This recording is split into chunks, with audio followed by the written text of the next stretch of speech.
brand new banger. It's Knucklehead Comics Tuesday. It's fucking Tuesday. We got Lay in the building. We got Cap in the building. Cabs can't make it tonight, but he's here in spirit. On Lay. No, man, just chilling, brother, chilling. What's up, Cap? How you doing? Doing pretty good. Is that and the father goes shamefully? That's my son. And the other guy goes shamefully. Orion goes, that's my father. Choose fear and hate to run your life. Something you can't do. That was wrong with me from the beginning. I was doing it that way. I was gonna go down that path. I worried. You thought it was Grayson? Sorry, got hurt. It's like not him. Not him. Crack his brain for somebody, anybody that can help, and remembers. Freeze. The media. No, Randall Savage. Randall Savage. With his knowledge and all other shit and his capacity to learn. Absolutely. This is the only vegan I'll ever eat is grilled chicken wings, because that's like vegan to me. You know what I'm saying? Because the chicken wings are supposed to be fried, but you grill the chicken wings and you put it in some sauce and give it some blue cheese. Is vegan. That's vegan. Like regular moo cow fuck milk. Put it in some Honey Nut Cheerios. Vegan, because Honey Nut Cheerios is good for your heart. You know what I'm saying? Can I steal the question from Cabs? I got it right.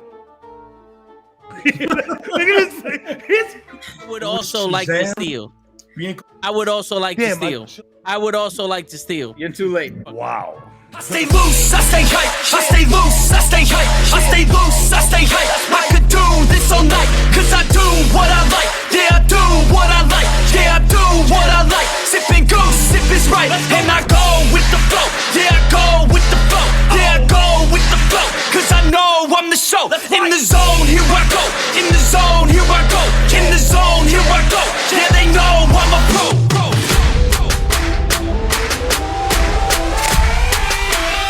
Let's go, let's go!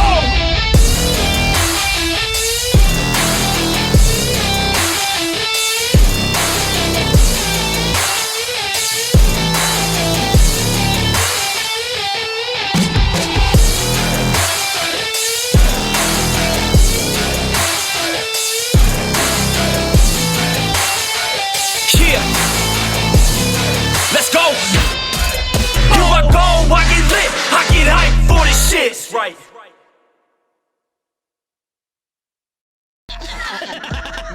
Word. He be like, I got a left elbow and a right elbow. I can break your face with an any elbow. Make sure that you get elbowed in your elbow with an elbow. Got the arm ball, get the phone ball, get around with the bomb with the bomb ball. Daddy's gonna take you to Jersey Shore. Yo, what's going on, everybody? It's Tuesday night, and you know what that means. It is the Knucklehead Comics. We got blue lightsabers, orange lightsabers, blue lifesavers, and a Beetle. We ain't fucking around. We're not talking about them lantern shits that's flying around. Kill those motherfuckers when you see them. But we got the one that will save your life. Blue Beetle. And Ashoka Tana episode 1 and 2. But before we get to that, we got Ray in the building. And we got Cap. Cord is alive. And yeah, right. And yours truly, toe tags. And yo, I know Cap got a question today, but before we do that shit, Ray, you saw episode 1 and 2 in Blue Beetle? You stayed for the extra scenes? Did you tip your waitress on the way out? There was no waitress. Oh, this fucking guy. He snuck out of the building. This fucking guy. Wow. What was I supposed to tip? The fucking concession stand? Like, yo, good job on the popcorn. Here you go. You know what I'm saying? Stupid idiot! My man Ray saw the movie and said, You get nothing. You lose. Good day, sir. Jesus. Yeah, box office numbers also said that, but yo, yeah, we'll get into it when we get there. Word. I know me and Cap saw episode 1 and 2, and we saw the movie. But before we get into our reviews, Cap, what's your question of the day? All right, question of the day is, to you guys personally, what makes a good, compelling villain? I don't want to hear the cookie cutter bullshit. What to you, for you personally, what do you like to see that will make a good, compelling villain? And if you want me to go first to give you guys time to think, I can do that. Yeah, because I got to think about it for a bit. Because, yeah. I mean, I kind of got my answer, but If you want to go ahead. As you mess around with your bike pedals. now I'm trying to figure out why my fucking table was sticky. But yeah, so Hey, what were you doing that they're sticky, bro? no, but for me, just straight out like crazy. Like when a villain is confident and doesn't give a shit about nothing, but isn't a coward, like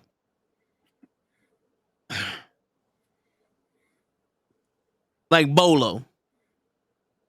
That motherfucker's also I kill all of you motherfuckers. It takes a special person to fuck me up. You know what I'm saying? Like fucking Shogun. Shonuff, the Shogun of Harlem, Last Dragon. That motherfucker, I'm the meanest. And he ain't running. He ain't scared. Everyone come at me, please.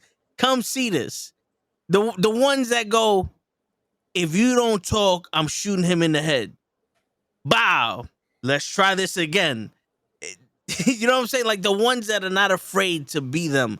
I hate that villain that's like scared of shit. Like at the end, like they talk a big game and they wait a minute, wait, Mr. Nuff. No, don't shoot me. We can make money. You can do this. And I just want to live. No, fuck that. You gotta kill me, motherfucker. Is that why you like Jason Momoa so much and Fast and Furious? Yeah. Like the fucking dude from Four Brothers. Like he was a ruthless motherfucker. I would never back him, but he was a ruthless motherfucker. Yeah, but that's what you kind of want. You want that's like, that's just it. There's no fucking little sympathy. Yeah.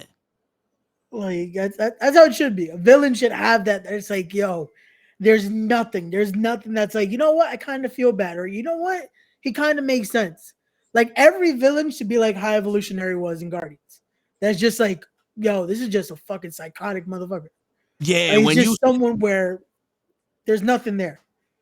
Yeah, when you sit there and you got me going, oh, this nigga's menacing. Like this motherfucker really means like, oh, don't fuck with him. Yeah. Yeah, then we got ourselves a good villain here. Yeah. That to me is a good villain. Like when you're something where it's like, yo, you're just doing this to do it. Like this is your program here. It's not like you have a reason to do it. It's not like, you know what, maybe it makes sense. No, it's just you're doing this to be psychotic, and this is your MO. There's no convincing, there's nothing left. And there's one of those where, okay, I gotta kill you now because if not, you're gonna be horrible. Like there is there's somewhat saving. No. This is killed or be killed at that point. Like my man made Bison so much that he kicked himself up. My man made Bisontopia. That's what I need. I need not for money, not for greed, not for power, but for you. like one of them motherfuckers. Oh man. Like, well, you're acting psychotic now. No, but believe me, I'm the only one that can save you. Oh, look at this motherfucker. I found it. At the back of my earring. I got new earrings and you lost that so long ago. I remember when I bought the new packs. I was like, yo, I lost one of the new ones. It was like, right here on my table. Ladies and gentlemen, welcome to House Cleaning with Toe Tag and the boys.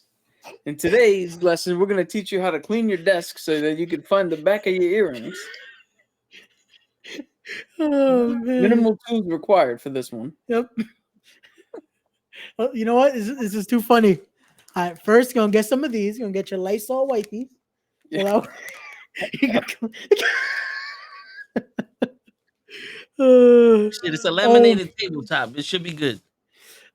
Damn it, Mr. Loki. No, I don't have kids. Jesus. This is just gonna be the running joke now.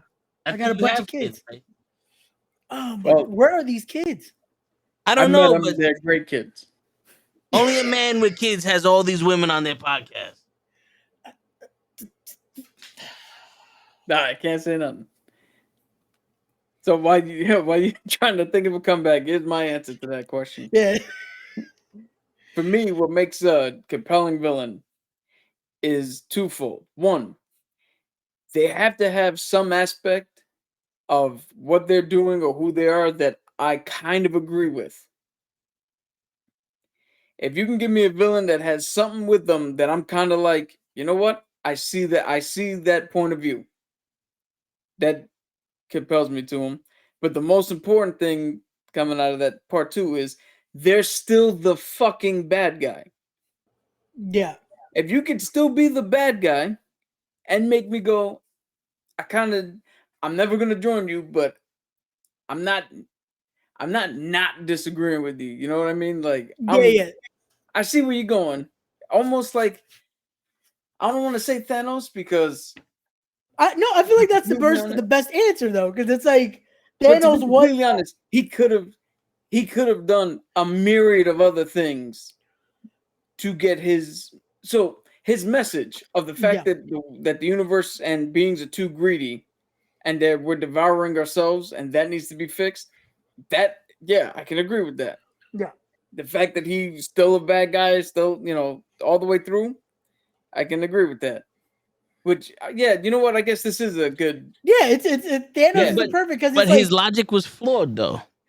no, and that's the because- thing. but Because the thing is like after what they said, like another 50 years, another 80 years, we were right back to the same population and consuming the same shit. I mean that's if you put it in real life terms, but we're not this is comic book movies. Yeah, But we're like, talking about how it would be there. Like yeah. for So like that, Doom. we would have peace. Doom is the guy that I bring up the most because Doom is 100% without a doubt a villain, Yeah. but he's also probably the best leader if you had to band together to get a group of people to do some shit. He's probably the person you would really want on your side. Whereas, so like Doom, I can get behind, I can have him as somebody that I like in a comic, knowing he's a bad guy because he, meets my 2 requirements. Whereas the Joker is just like I don't see how anybody likes the Joker with all the shit he's done. Doom has never did anything close to what the Joker has done.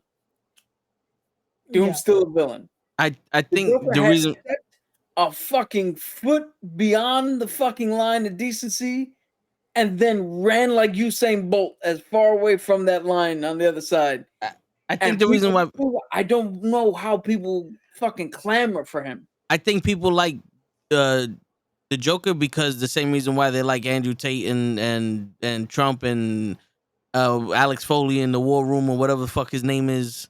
It's because it's even though he's a psychopath, and even though in some incarnations he's raping women and he's killing children and he's doing all this horrific shit, he says something that makes sense once in a while. Like he's on a TV show and goes, "All you guys' minds are look. I kill one homeless man in the street, no one gives a shit. I kill a senator, all of you lose your minds." And it was like, "See, look, no one gives a shit about the homeless. He's right. Yeah, but let's not get over the fact they he's forget actually what he killing just these said. motherfuckers. Yeah. He And he that's actually kills these motherfuckers from time to time." And the reason why people are clamoring when he kills a congressman is because he's doing it on live TV. You killed a homeless man in the back of a fucking alley no one knew about. We have to take your word on that kill. We see this. See, so that's the perfect thing, right? The Joker does all that shit, says one thing people, like you said, one thing people love his ass. But yet, I'm going to bring it back to Dr. Doom. He runs Latveria almost perfectly.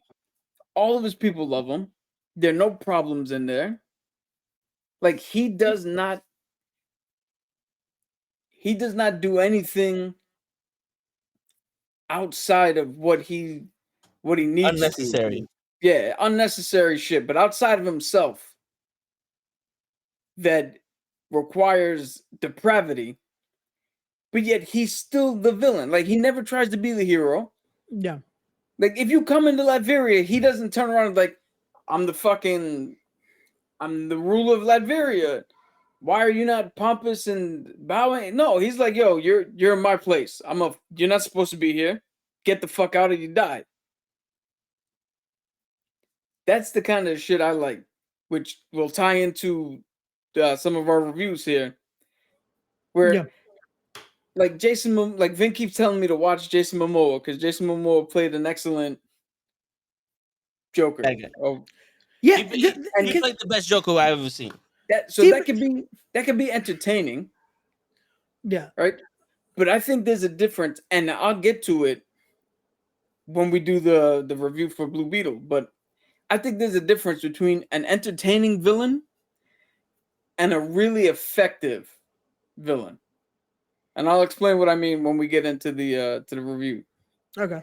Because I yeah, there definitely is a thin line there, but with the Momoa thing, he almost threads that line also of like you kind of understand why he's the way he is, but it's also like you could have toned it down a little bit. That's like, nah, you're still a bad guy because like you did some fucked up shit. But it's like I kind of understand why, but you're still fucked up. Like, nah, yeah. So he definitely he made it like it was like, yeah, no, you're still the Joker, but you're fucked up. I thought about this question. It was a little behind the scenes shit. I thought about this question because of the movie and the show that we're actually going to review. Okay. Help me out. But growing up, horror movies, you were supposed to be afraid of the bad guy. Yeah. You're supposed to be afraid of Freddy, Jason, Michael Myers, Chucky, Leatherface. And then somewhere along the line, it switched to now we watch to root for them.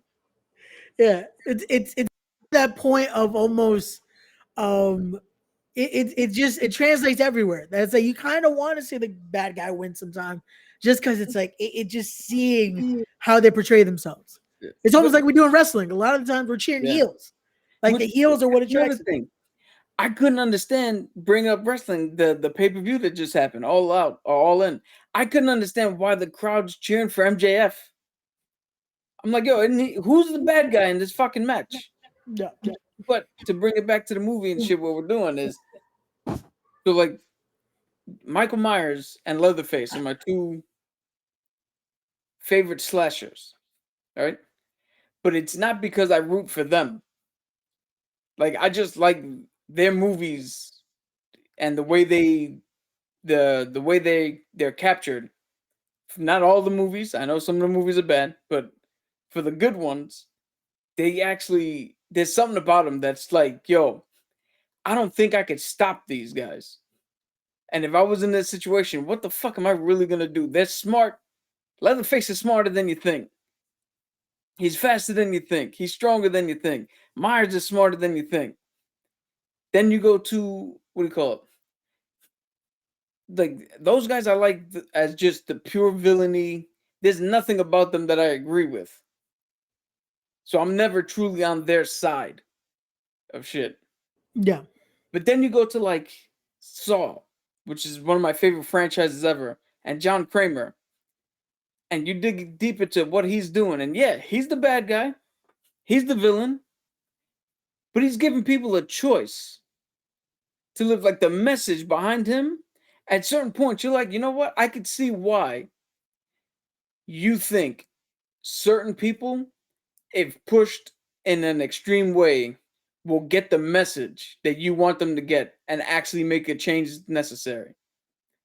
I was like, still, the method in which you're using is not something I'm going to subscribe to. I'm not going to start grabbing people off the street and like, you want to play a game? But I mean, that is a good idea, though.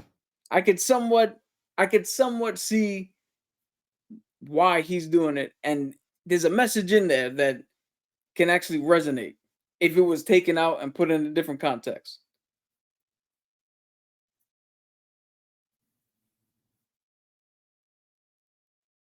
See, I get it, and sometimes like Jason and Michael Myers is almost cathartic. After a while, when you just like you see these new ones, they're just fucking walking around killing motherfuckers. It gets cathartic. You're just rooting for the dude because nowadays with the blip, the only thing our blip showed was people are fucking dicks.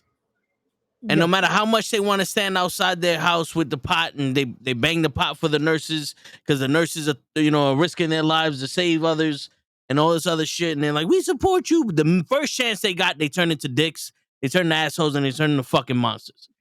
And then you have to live with that whole shit where it's like, okay, I didn't get a chance to fucking be home and bang pots. I had to go to work, and no one recognizes that shit because my job isn't televised in a way that that they are. You know what I'm saying? So it's like, all right, so I never got this break. I still had to work. I had to risk my life to go through that shit. And then the first chance everybody got when everything went back to being normal, now you treated me like shit, like I'm inconveniencing you. Motherfucker, you just had a 3-month vacation, getting paid more than anybody else to stay the fuck home, and now you acting like a bitch. So when I see James, Michael Myers and Jason just running around chopping motherfuckers' heads off, it's like, you know something? We need a little bit of that. That's it. That's the reason why, again, I have my view on villainy, because at no point, and I'll get into when we talk about Blue Beetle, I'll actually get into something, but at no point in watching the movie should I turn around and, I mean, everybody's different. You have your own No, view. yeah. That's cool. But I don't ever want to be like, you know what? We needed that. Give him my machete. My fucking neighbor parked too close too many goddamn times. Like, Yo, facts. You know what it is? I think it's one of those where I hate to have to again say it, but it's like wrestling. It's almost, you get out of realism for a sec. You get to be in that fantasy world of just like, I don't want to actually do this, but yeah, it's relaxing to see. Because it's like you can't just go around and close on the motherfucker. But yeah, you can watch this dude do it to this dude. And it's like, not unless you double clothesline. You gotta do the double clothesline. That's it. Only the double. And you gotta scream it before you mean it. That's Well, dude, come on. Double If clothesline. anybody's ever watched any anime, you scream all your moves. Shit, come on, Harry Potter Is my friend. What the fuck's his expecto patronum? that's the other thing I never understood about all that, because it's like, doesn't that give you the time to be like, oh, he's about to do that? All right, move out the way. So for a lot of magic systems, there's 3 components to do a spell. You need a verbal component, somatic component, which is movement of some sort, Yeah. and then a material component, Which is and the one. Depending on which way you go, depending on which system you have, you either have somebody who does a whole bunch of bullshit, or you have a focus like a wand or some shit. But you still gotta say, for the most part, you still gotta say the spell. That's what makes magic different than having a superpower. Lávate los manos. Like, 'cause if you look at it, Shazam is magic, Yeah. Superman is not. Superman doesn't have to say laser eyes, cold breath. He just does it. But in order for Shazam to do his thing, he has to say Shazam. He has to say the magic word in order for it to work.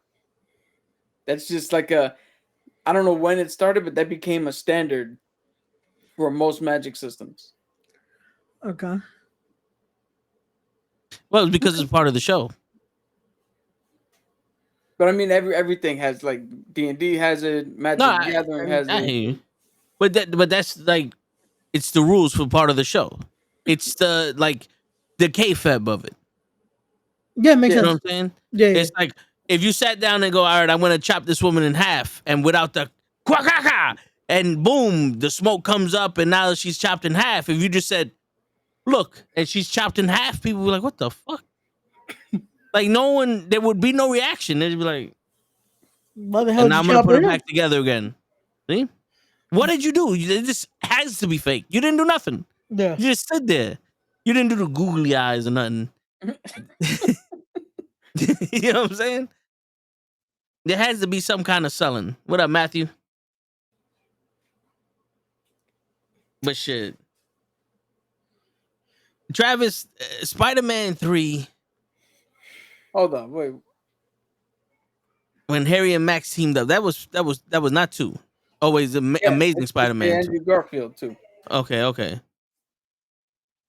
All right, then never mind. I thought you was referencing Spider-Man 3. I was about to say that's not a good reference at all. Let's not do that one. I watched it again and I was like, Jesus. Oh, But yeah, I do like Doom. And it one guy said it, the difference between a hero and a villain, like they both have the same motivations. It's just one needs to take revenge on the planet, on the earth, because of what happened to him, and the other Yep. one takes solace in what happened and has to prevent it from happening to someone else. I give you a perfect example of that. Rabbits invade a farm, two different farmers, start destroying the crops. The good guy catches the rabbits and reforms them or rehomes them. The villain just murks him with a fucking gun in his face. You're like, Well, holy shit, it's a bunny, dude. Just catch it and release it. but here's the thing though, that good guy caught it and put it in the other farmer's farm, so Well, I who's mean, really that's- the and villain? now those rabbits are smarter. I dare you to find me a hero who didn't accidentally create his own villain.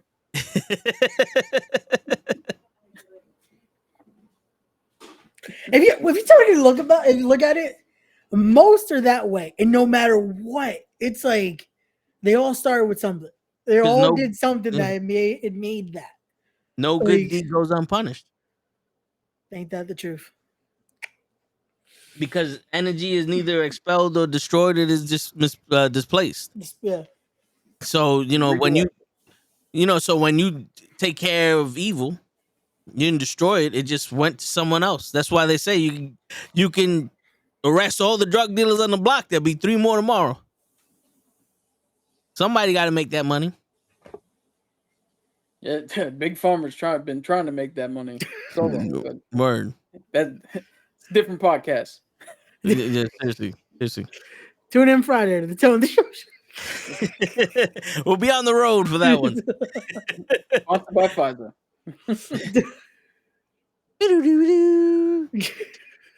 Side effects may cause showness, lateness. That's it, just those two. That's all you need, though. One more. The inability to understand the English language. Yes. But somehow they always have something to eat, just right there. Yeah. Ready to And go. we might have a special guest of and Ray's gonna be deaf for another 10 seconds. Yep, facts. I was like, yeah, I need to stop wearing headphones. Why do you think I don't? I think at this point I'm the only one that wears headphones to these. No, I All think of our Cab fun. does. Yeah, Cavs does. Oh yeah, Cabs does. Yeah. He can't get out of his gamer. But Yeah. Well, I'm not gonna lie. Those headphones, I spent a lot of money to be uncomfortable. dude, you got a weird misshapen head. This is true. Yo, That's why I don't wear hats. when I draw him, start big circle, it comes in and it goes back out. And dude, it sounds stupid, but when I get that shape and it works. Where was that shit you used to have down here, that drawing I did? Coming back. Let me get him. No, it makes sense. It makes sense.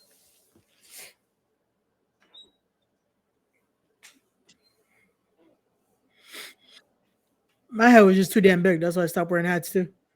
Also, I like fucking messing with my hair now. So I was like, I'm not gonna wear hats. And shit, there you go. Oh, there you go. Yeah. Like, so that if makes you look sense. at Yeah, the- having to do. You look at that other side. It dips in a little, then comes back out. Yeah, got you. All right.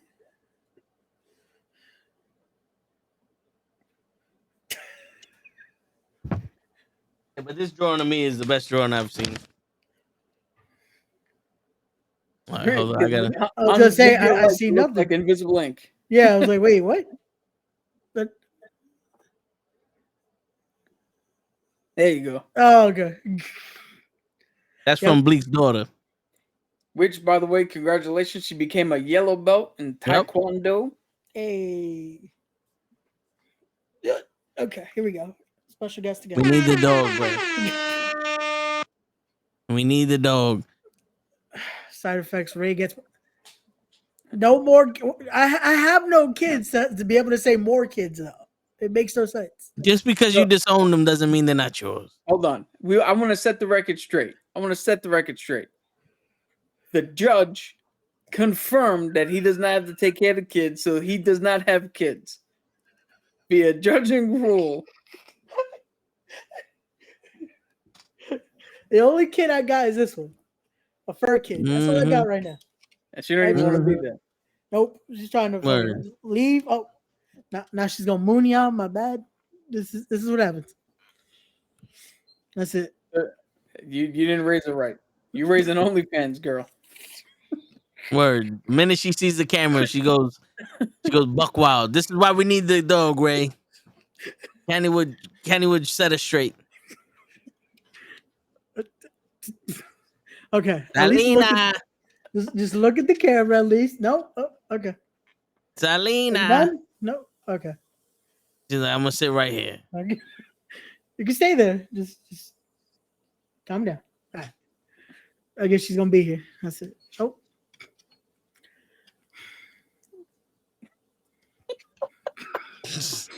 For everybody that's watching that's listening to the Spotify and on the radio podcast, Ray's dog is going wild. Yeah. He has no control over this animal. It's biting babies. The ASPCA has been called. It's spinning. It's got a turkey leg in his mouth. Okay. It got a piece of pernil with a knife. Oh shit. But all right, so what do you guys want to do first? You want to review the movie or the episodes? I think we should start with the movie because there's 2 episodes versus just the one movie. All right. So what was you gonna say before I said that, Cap? Nothing. Oh, I thought you were gonna say something. No. All right. So before we get into our reviews, what do you rate this movie? All right. When I get into my review, you'll understand why. But I'm taking myself out of the reviewing process because if I had to give it, I can't review it, and I always mix up which one this is objectively. Okay. I can't review it objectively. I can only review it subjectively. And if I'm giving my subjective personal rating, 10 out of 10. See, that's my issue too. Because I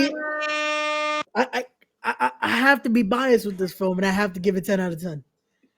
Because it's just so yeah, just fuck it. We're giving it 10 out of 10. I was gonna give it a 9. Yeah, see that's what you want, man. Yeah, The only reason why I give it a 9 is because we didn't get to see more of the chick. She was hot. Okay. No.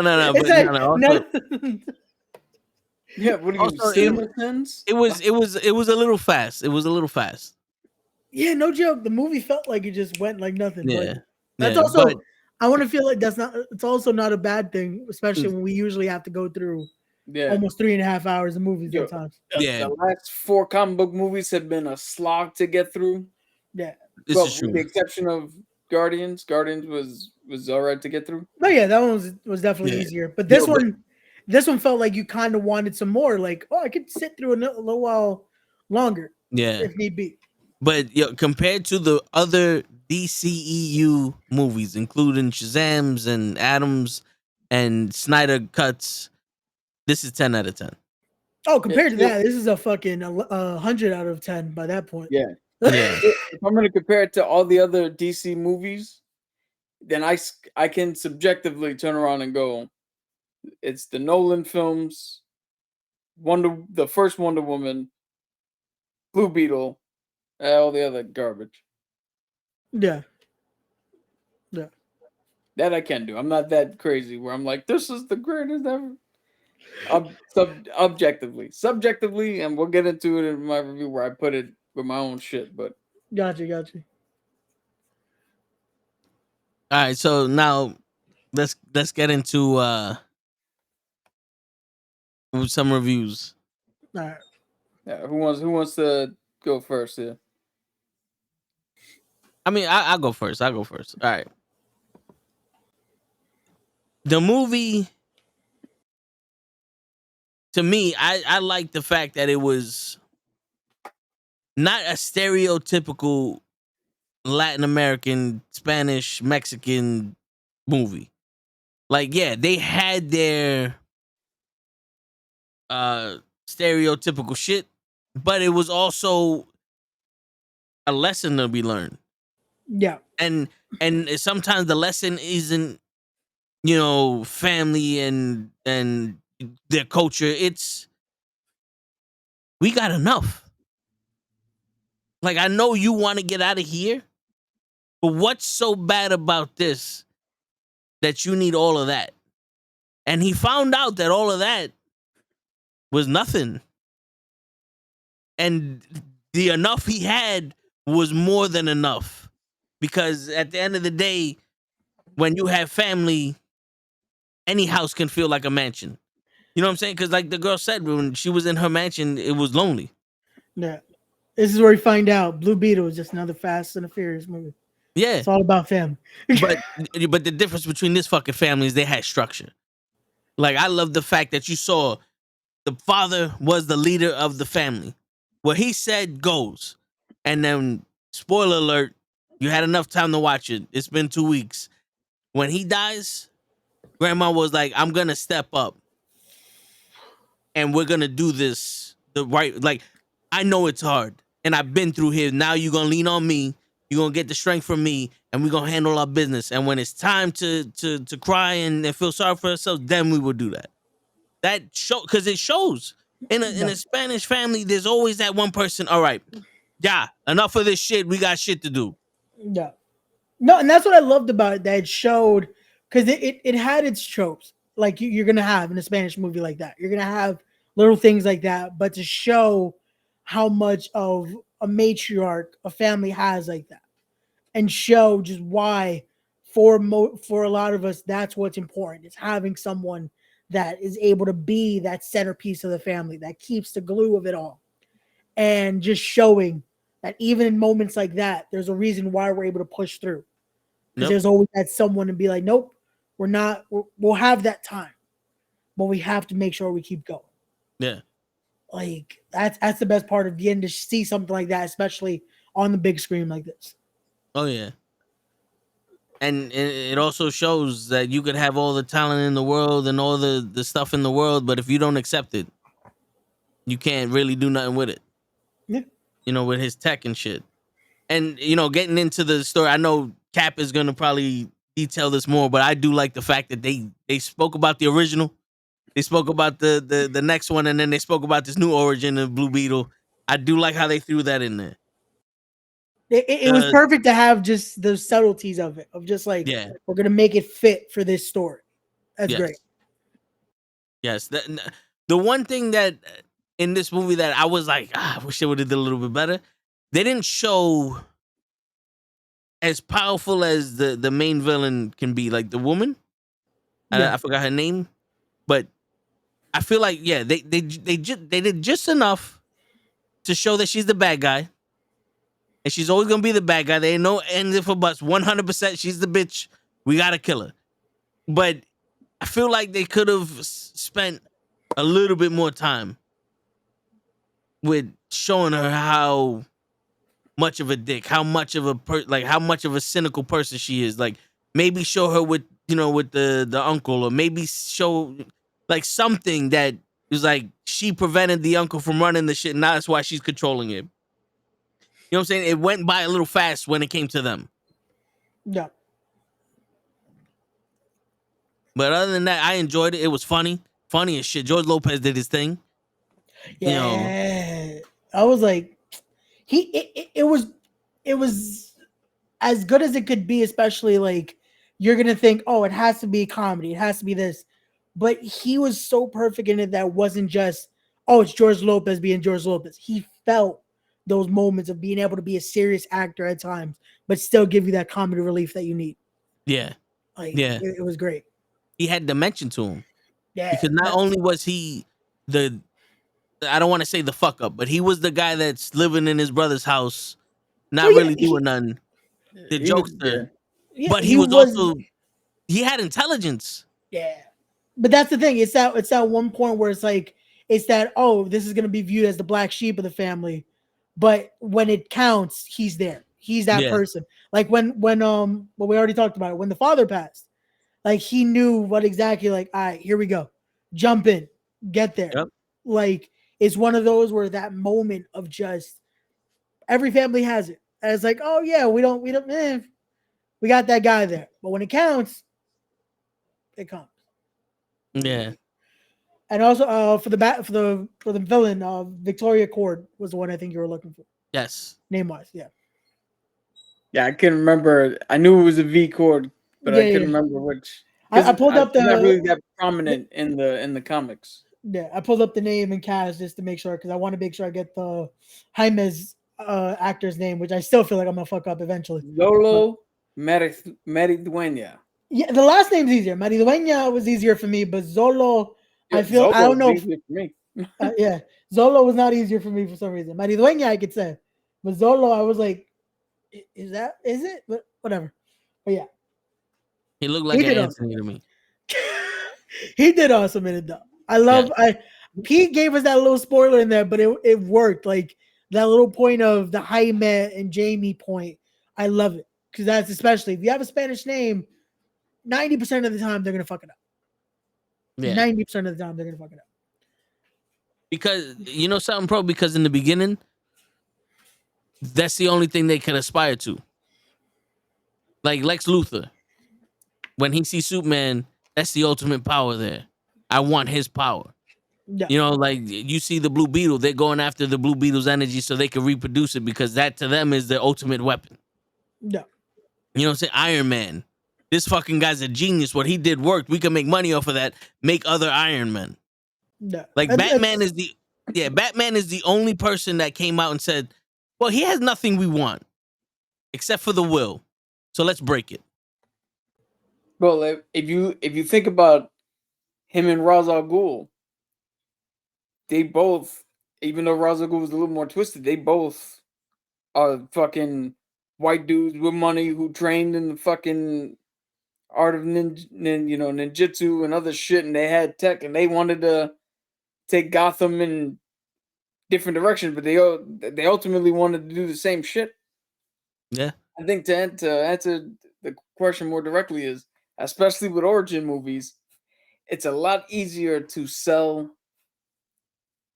It's a lot easier to sell a character versus a version of himself as some sort of like hero's journey symbolism than it is to take a villain that might be a better villain in their canon, but bring him straight out, because then you got to explain not only who the hero is and what the fuck's going on, but then who this villain is and what the fuck that villain is doing.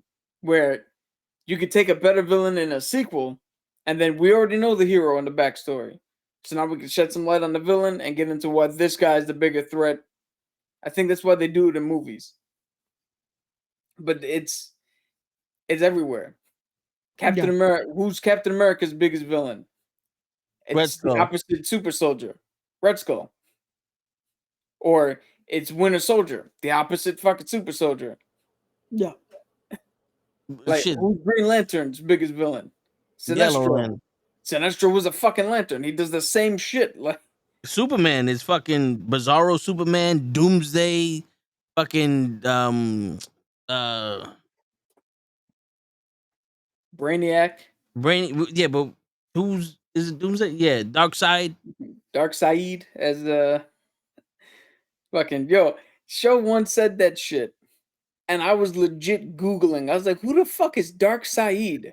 That sounds like a totally different person too. And I'm then like, then I looked it up and I was like, I think it's on one of the podcasts. I'm like, do you mean Darkseid? That It's sound I French. can't get out of my from head. now on, that's it. It's just Saeed. That's all we're doing is Dark Saeed. It's French for beer. That's what happens. That's how he pronounces his name when he shows up in Harlem. It's like people of Harlem, Dark Saeed has arrived. Oh man. Oh. So, Ray, you got any more on the? It's like to me, the biggest part of this film that I loved is just the little things that, especially if you're part of the Latin culture, if you're part of that, you're gonna pop for it. You're gonna get into. You're gonna love just the little things. Like the biggest thing for me was the Chapulín part. I fucking got spoiled it, but I was like, it still fit. Even the post credit scene of that, I was like, this is perfect. Like, this is a little thing like that. The little one part where the Nana's watching Sábado Gigante, watching a novela in there. I'm like, this is it. This is the culture right there.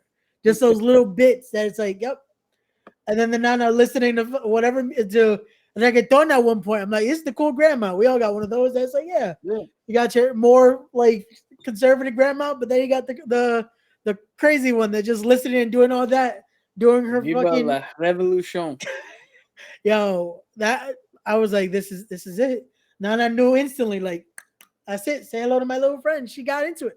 She said, I fucking stormed more 4 to 5 places in this shit. I was like, yo, Nana was lit. Like, it just, to me, that was the best part of it. Just the family felt natural. It didn't feel like, okay, yeah, random person, just because they're Spanish. They took the time to make this feel like a genuine family there, which I loved. Yeah.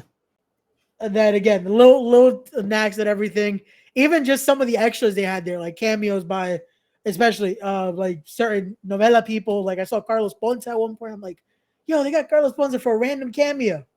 And then even the security guards, Felipe Esparza. I was like, yeah, yo, that's hilarious. Of course, he will pop for yo and Chapulín.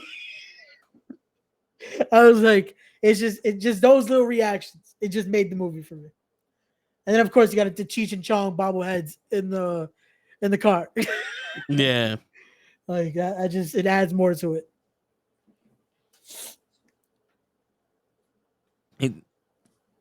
And we didn't even get to the part of the story. It's just of the family, which not for nothing you have to at this point. The family was such a big part of that movie. Yeah, you have to show the culture. Like, as much as people want to talk about fucking representation and shit, there's not a lot of Spanish representation. Like I make this joke to Cap all the time. Spanish people weren't invented until the 80s because you don't see them in movies. And then when you did see them, we were bad students and gang members in California or Mexicans. Yeah. And that's the thing too, that it's like, even when you do see it, it's seen in such a negative light or just shown so stereotypical that it's like, okay, it's like, we either got to be cholos, we got to be gang members, we got to be this, we got to be this. In something like this, where no matter what part of Latin America or whatever Latinx person you are, you're able to relate. No matter what you are, you're able to relate to this movie. Because they didn't just make it about being a Mexican family. Like, there was so many parts to it that, like, it relates to anyone. Yeah. Like, that's what's the best part of, again, to see something like that, where the culture isn't just, well, unless you're this, you're not going to feel it. Like, no, anyone can feel this watching this type of movie. Yeah. Like, and it was funny where they were like, he's the first to graduate college, and the sister was like, and the last. Again, we all got one of those. That's like, go in debt. Oh man. And that's one of the good things, is where they called out certain. That's the difference between Transformers: Rise of the Beast and this movie. Transformers: Rise of the Beast, I felt they harped too much on the. Well, look, he's just a Spanish kid. She's just a black girl. Why are they here? Where Blue Beetle mentioned the shit we all know, but didn't harp on it. Was like, yeah, they think we're this, but we're good. Don't worry about what they think. Yeah. Word. So I guess we should get into the story part of this now. Well, I want to hit Cap's the Cap. Did you go Cap? Your No, I was waiting for Alright. everybody else to Yeah. give their. Yeah, yeah, just- yeah, Cap. Let's do that, and then we can go So deeper in this. I wrote down a few things because I wanted to make sure that I remembered shit. But the real quick thing is that, and I'll explain more what this means. But this movie had an it factor that I didn't know I was looking for until I sat down. But right off the bat, as we talked about, family dynamics were great. George Lopez was perfectly cast in his role. Zolo was great as Jaime. I actually like him more here than I do when I watch Cobra Kai.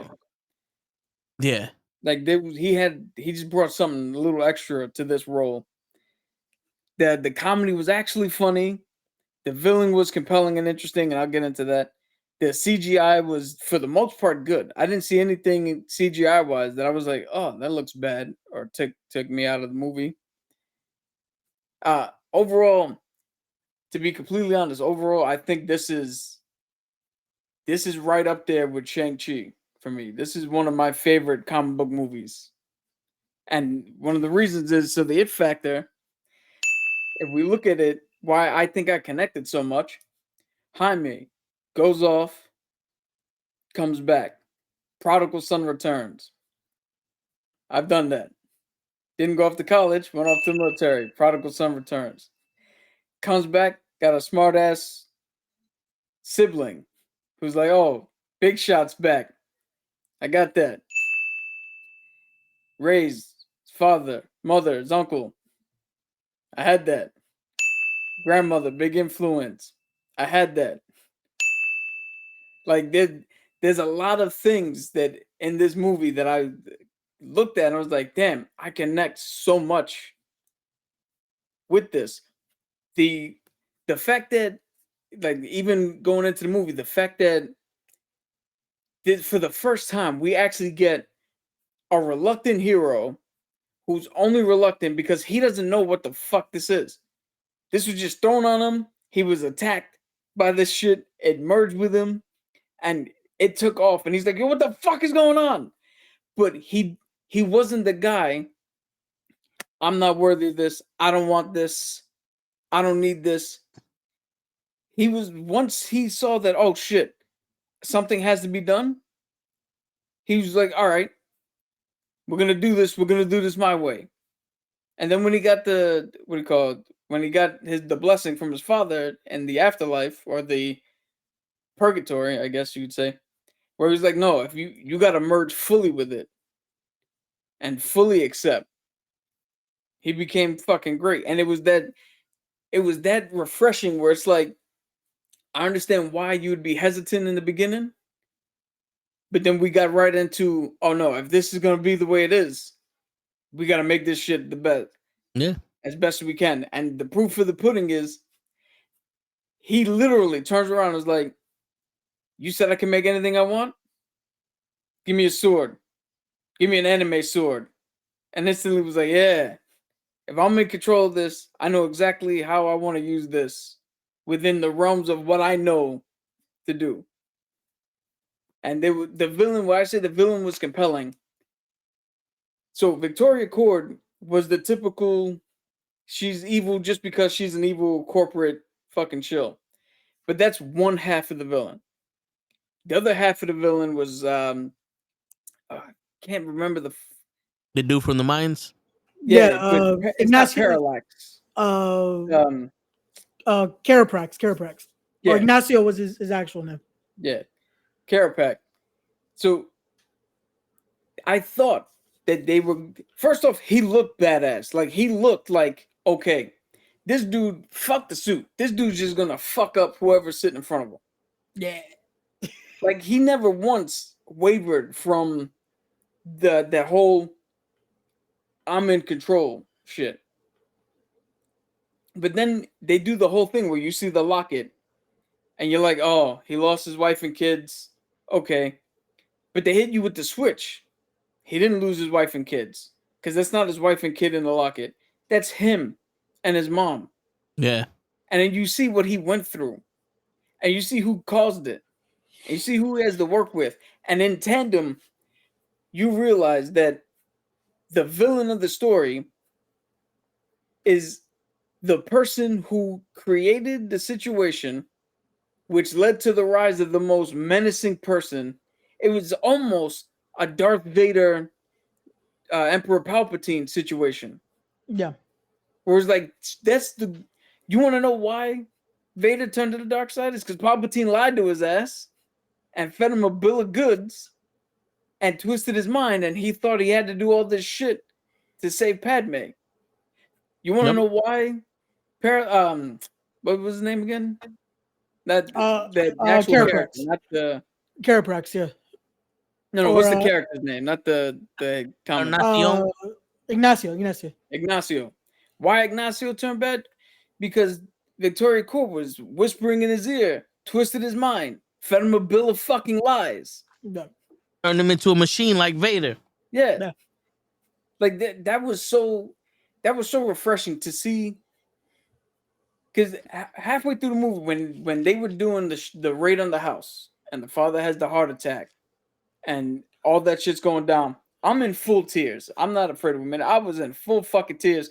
I was probably crying from that point of the movie till the fucking credits rolled. But shit, where was I going with that? When they raided the house. Oh yeah, when they raided the house, I turned to Vin and I was like, yo, if that's me in the blue Beetle suit, I'm murdering every motherfucker I see. And then I realized something. Because the one thing I was joking with as we left the theater is Zolo or Jaime was like, yo, we don't kill. But his grandmother's out there fucking mowing people down. His uncle's stomping on, like impaling motherfuckers with the Beetle shit. I'm like, yo, how funny is his family's mowing people down and he don't kill? And then I realized something later on, earlier today, a couple days after, that if you truly gonna be a hero, right, then killing everybody doesn't make sense, because if, let's just say in this situation, a gang came in here, stole some shit from us, Pops passed heart attack because of what they did, right?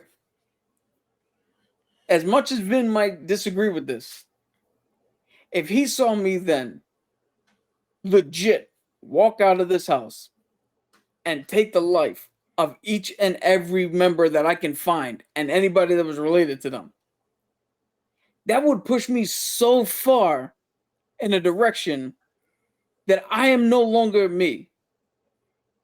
When that ends, I'm not the same person walking back through that door. There's no way I can ever go back to being that person.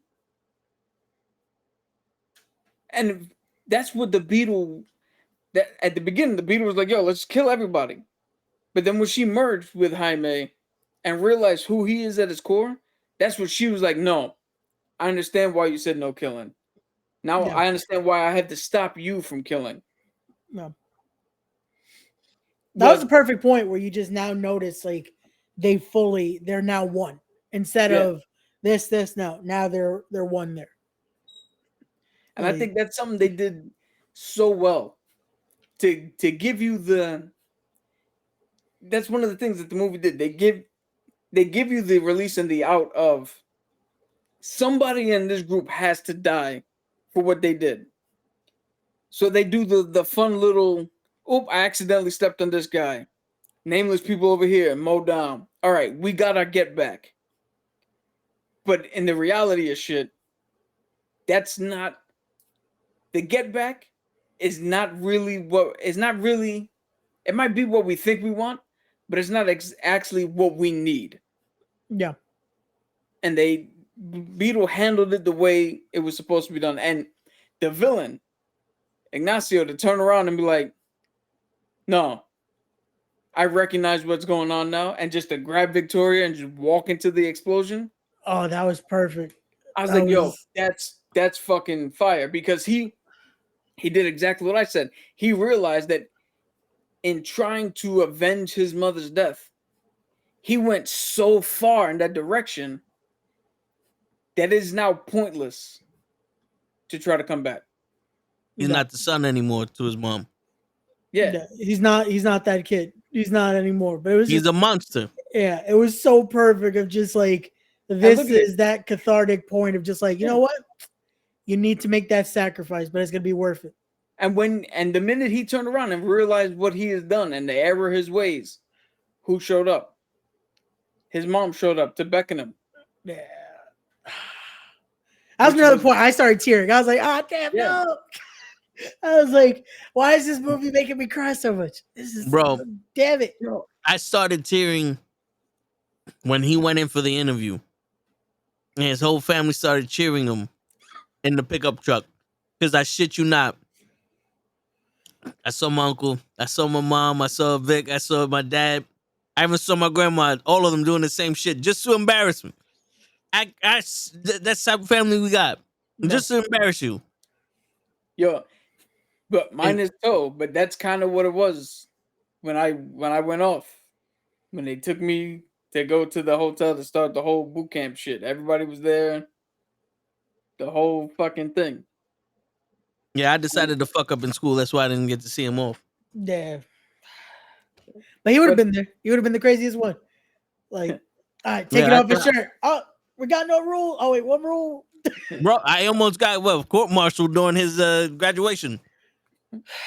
That happened off screen because I wasn't aware of any of that. But just getting in.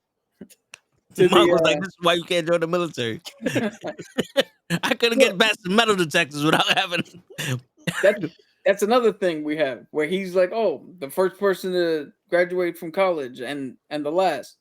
Well, I'm certainly not the first to do the military, but of the recent crop, I'm the only one to do military, and ain't gonna be another one. So, got you. But to go off now back into the actual like comic shit, when they turn around and was like, Dan Garrett found this beetle, and it chose him, and he became the Blue Beetle, and then he died, and it wouldn't choose Ted, but Ted still chose to take on the mantle, and then it came back and it chose like all that's it. I didn't need 57 minutes of exposition of who. That's exactly how it was in the comics. They had the comic accurate suit for Dan Garrett and for Blue Beetle. It didn't look stupid. It looked great. All of his gadgets looked great. They had the fucking bug flying thing. Yeah, that was great. All of it from a comic book standpoint was pitch perfect because they gave us just enough to make sure that everything was correct. Yeah. And you didn't need I didn't need any more, but for people who don't know what's going on, it was just enough there to make them go, okay, now I want to now who's this guy? Let's find out. Let's either go back and read, or if the next movie ever comes out, let's see what the fuck happens with Ted. It was a perfect enough introduction too. That was just like it was something to be like, here you go. It's not tying away too much from this still being an origin movie in a sense. And the fact that George Lopez knew, he was like, oh, he was the Blue Beetle? It makes sense. A rich white man that has nothing better to do is a Blue Beetle running around with all these gadgets. And then he's like, well, how come I never heard of him? Because he wasn't as popular as Batman. He stuck to one area. And then he named all the superheroes and all their locations. He was like, he's the Batman. Like, Blue Beetle was the Batman of Gotham, the Flash of Central City, and fucking Superman of Metropolis. And then you sit there and go, see, this is how you tie in the universe. Now we know Blue Beetle exists with all these heroes. Yeah. It was too perfect of him being the one that just so skeptical, so just out there with theories. Because again, you always got that in a Hispanic family. Mm-hmm. That's like thinking everything. He's the guy that thinks birds are fake. Just like, nah, everyone's a spy. Everyone's a spy. Fucking like, again, everyone got one in the family. So I see you, Ray. And everybody's got one in the family. And if you think you don't, you're that one. Yep. That's you. Exactly. That's where someone was about to type. No, I don't. You're the person. Yeah. You're probably doing something. You probably got your camera covered on your computer right now for Yep. the feds not to see what you're doing. Oh man. But They there's don't want so to see many, what I'm doing to begin with. and this is why his cables were sticky earlier. This is the funny thing. This is why I said I can't objectively rate this movie, because I literally was just talking to my friend last night, and he asked me about it, and I was like, there are probably some bad parts to the movie, yeah. but I can't tell you what they are Yeah. because the good. So this is the reverse Spider-Man No Way Home, where I can tell you the movie was good. I just brought too much baggage to it, and it tanked it. I tanked it for myself. Where this movie is the opposite, where the movie's probably bad. I don't know. I brought too much of myself and connected with it, so I can't see it if it is. That's what I hate, because every person I've hit up today, I've said, "Yo, you gotta watch this movie. It's amazing. It's amazing. It's amazing." But it's because there was so many things I connected to in it.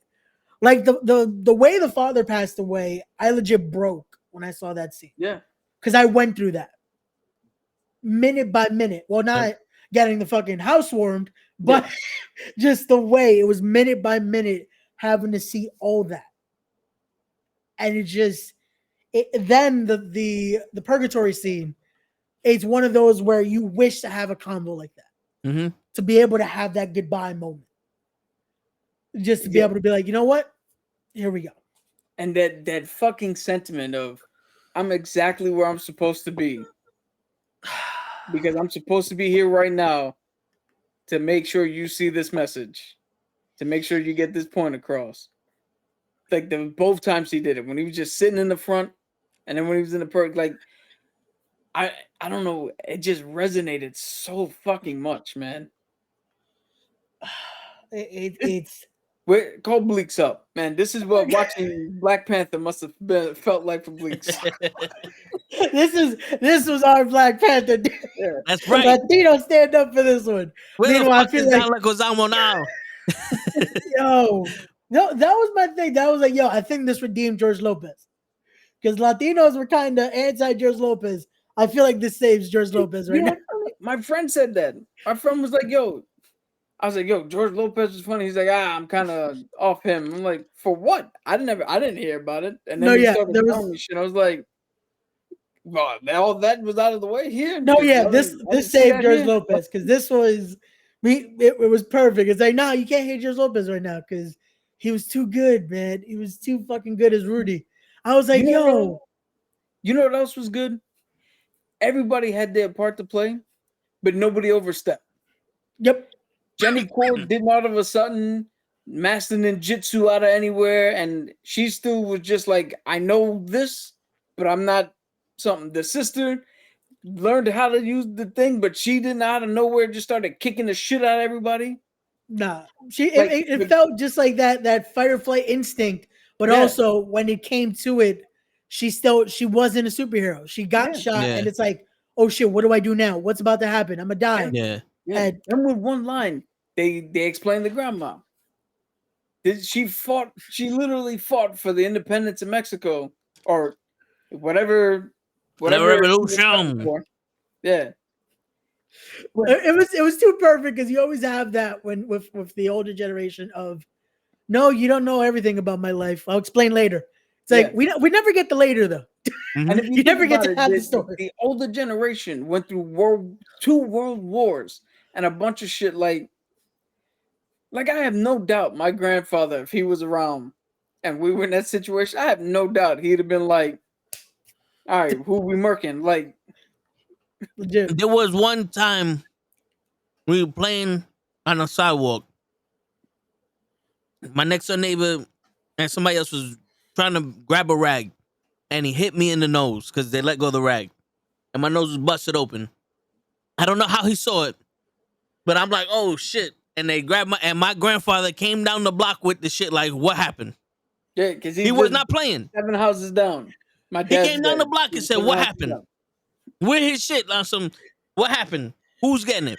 And it was like it was an accident. He's like, all right. And then he stood there. He was like, all right, we fixing him. It was no playing. You don't My play son no was games. ready. Yeah, I, you don't play no games. It's like shit. again, that's the best part about that older generation. We all have it. That's like you Yeah. never know. Like you think you fuck around and find out. Yeah. But And also one thing we didn't mention, when he was tied up and they were taking the energy from him, the yeah. employee was like, "This is wrong. We're gonna kill Yo, this nigga." I loved that because even from the beginning, that's like I knew he was gonna have that redemption moment because they keep fucking calling him Sanchez. I was like, at one point, Yeah. I'm like, yo, they really had to pick my last name though. Like, damn. Wait, your What's your last name is all that shit? No. Just Juan just the Reparto, X. my nigga, somebody got so many wanna go fast questions Cologne. No, Yeah. it's just Sanchez. But it's one of those where we go through that no matter what, especially as a Latino. You're gonna get the typical. Oh, you have to be this. You have to be this. It's like, no, motherfucker, my name is. That was the perfect just redemption moment. And what's funny is Yeah. he's also a just comedian actor. Like he's done a lot of Yeah. Spanish TV where it's always just straight comedy. To Yo, see isn't that, he have in- that moment. That's the dude from what they do in the shadows, right? He was in that too, but most of his like on Spanish television, it's just all straight comedy. Yo, So to have that moment, it was like, this is perfect. That's how you know a movie's got you. When that part came up, when he was like, "Yo, my name is," and he went into that whole like typical Spanish. I got 18 last names. It was not only funny, like legitimately funny, but it was a cathartic moment. It was like, "Yeah, fucking finally stand up for yourself, motherfucker!" Like, Yeah, because because that's the thing. That's another stereotypical thing. It's like you feel like we know what we're doing is wrong, but I can't lose my job, kid. Like yeah. I have shit that I got a family I gotta take care of too. Like this, I can't. Like she literally like she owns me right now. Like I don't know what to do. And then when you just like, you know what, enough's enough, bitch. Because he knew I ain't it's said like Yeah, he's like, yo, I'm not gonna kill this kid. I have a line. I'm not killing this kid for no kind of tech. Fuck that. see, that's why I say, like, I've heard reports where like they're like, "Oh, Susan Sarandon was just a bullshit villain, no depth, no whatever." But I believe that the purpose of her is to be the part of the villain duo, as I explained, that we absolutely hate. yeah, like I because said- there's always that one that's like you get the little bit of sympathy for but then she was just a straight Yeah. fuck this bitch. That's the one that we had as a cathartic experience, is to direct all the anger to, because in that thing you're saying, "Oh, he's trapped, he can't go nowhere," but you can see behind his eyes that deep down inside she twisted him enough that he thinks there might be some good I can do from here Yeah. if I get this. If we unlock this, she could do her army thing, but there might be something that I get to do that's good. And then when he hit that realization that, oh no, the Emperor's got no clothes on, now it's time to do some shit. Mm-hmm. And again, even he stood up, but he didn't all of a sudden become a fucking, like, he didn't turn around and beat the shit out of everybody.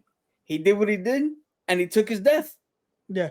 Which when the blood splat hit the screen, I was like, oh shit. Yeah. Like, oh, we went there. He knew it was like it was he knew what he was doing. It was his goodbye moment because this dude's about to murk him. Because that's what this dude was.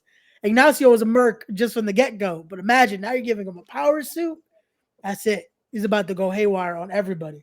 The thing about him though, even Ignacio's turn at the end of just like he knew what he had to do. It was too funny for me because I'm like, and another thing, he's doing the same type. Because in Mayans, when he was Taza, it was kind of the same. That it was like he didn't want to do everything the Mayans were doing, but he just thought this is the way. Mm-hmm. Till it was that moment that's like, you know what? I'm good. Peace. Well, he had to. Yeah. Because they were gonna out him as being gay. Yeah. In the Mayans, not in the in the Mayans, yeah, in the Mayans. But did you get that subtle nod when she was talking to the military guy and she introduced him to Ignacion, whatever? Yeah. And he gave him that look like, bro, you're just a mercenary. I'm a real soldier. Yeah. Yeah, he gave him that disrespect of like, and that was one of those that I almost felt like, again, it's at one of those that happen when you're just you're just an employee, you're Yeah. just here, like, like even when they were the cleaning squad there, of just they even treated like that. That's like, no, we're nobodies to them. Like those little things that again, it sadly happens in real life. Mm-hmm. Like, I love that they showed that too. That's just like, hey, this is. But again, to the point I was making earlier, they showed it, but they didn't dwell on it. It didn't define somebody's fucking character. Like they didn't run on to shit that we know exists. They just they almost showed like kind of like how I don't know about Toby, but like how I am. It was like people say some shit and I'm like, okay, that's not gonna fucking really stop me. No. You say whatever the fuck you want. Like they just showed how you deal with it. Yeah. Like it happens and you're like, no big deal. I'm still doing what the fuck I do. She still went and took a shit in that fucking nice bathroom. That's right. I knew. I was like, how are they gonna get caught? Like, what's about to happen? But I like the way they did it. That's like, fuck it. This is even in a moment like that where you feel like you're nobody, you're still gonna stand up for what's right. I'm not gonna lie. There was that one that one point where he stood up and Jenny said something to Zolo or to Jaime, and I think I said out loud, I was like, well, fuck it, next time let her get punched. Yeah. It was at the card. Like I understand the whole thing, but I don't need you to save me or some shit like that. It's like, damn, bitch, fuck it. Yo, because that's something that I think has been lost. Where if especially in a situation like that, where this menacing motherfucker with a metal arm is getting in your face, it's not that I don't think you can't fucking handle the no, bitch. You gonna need some more than one of us is gonna have to do something to stop this dude. Whether It's like, you want to admit it or not. Like, yeah, it's one of those where, come on, I don't think I'm gonna be able to do much, but I'm gonna at least say I can, because it's you like don't need to be getting smacked in the face with that metal hand. Yeah, let's put it this way, sir. Do not hit this woman. Hit me if you want. If you need to hit someone, hit yourself. Yo, I guarantee you, watch somebody struggle to lift something in the street, right? And everybody walk by because they're like, oh, Macho Man, he don't need no help. Look at this stupid dude. He think he can lift some shit. But the minute somebody comes up unprompted to help out, to lift the burden, first thing that dude's gonna be like, yo, thank God you showed up. Shit, this is gonna take me all day to get it. Like, what the fuck are we doing? Oh man. But so, apparently none of us like Blue Beetle. Worst movie ever. That's it. Like that's. I'm sad to say that. So it had you know me, I like to do cinema scores. Yeah. Plus cinema score, not that good for superhero movies in context. Then it's really flailing in the movie theaters right now. But I mean, I guarantee you, if Zolo and George Lopez were out there promoting this movie, it would have hit bigger. Yeah. Especially Zolo. Zolo has something in him that if he went out and was able to do talk shows and interviews and all that, he could have brought people in to see it. Spanish community. I feel like this is going to be one where by then it's kind of too late, but I would hope by the time the physical media release comes out, they can promote, because I feel like that's where you'll see people rush to watch. Max is going to have its fucking highest stream with this because the Latin community will watch. The problem is they can't do fucking media right now. The strike is fucking killing this. Like, because I haven't seen one bit of promotion on like a Despierta America or a Telemundo on any of that. Yeah. They can't do shit. I Like just keep seeing the commercial on Instagram. that's the sad part. There's legit nothing they can do about it right now because of the strike. But I feel like this movie just has, unfortunately, a lot against it because it's also that it's gonna be the Spanish superhero movie for that's gonna be the label on it, and yeah. But now, because I don't want to end on that. Yes, we all sat here and said how we connected to this movie, and a lot of, even though they're Mexican Americans, were they Mexican or Cuban? Yeah, Mexican, right? Mexican, yeah. Yeah. Yeah. Even though they're Mexican, a lot of the Spanishness we all connected to. Like we all Oh, yeah, had and that's what I some said. That it felt weird it's one of those where anyone could connect to it. Yeah. But by the end of the day, this is a kid who's got a family who's backing him up, who got put in an extraordinary circumstance, rose up to the occasion, and had the support of his family. That in and of itself is not just a Spanish thing.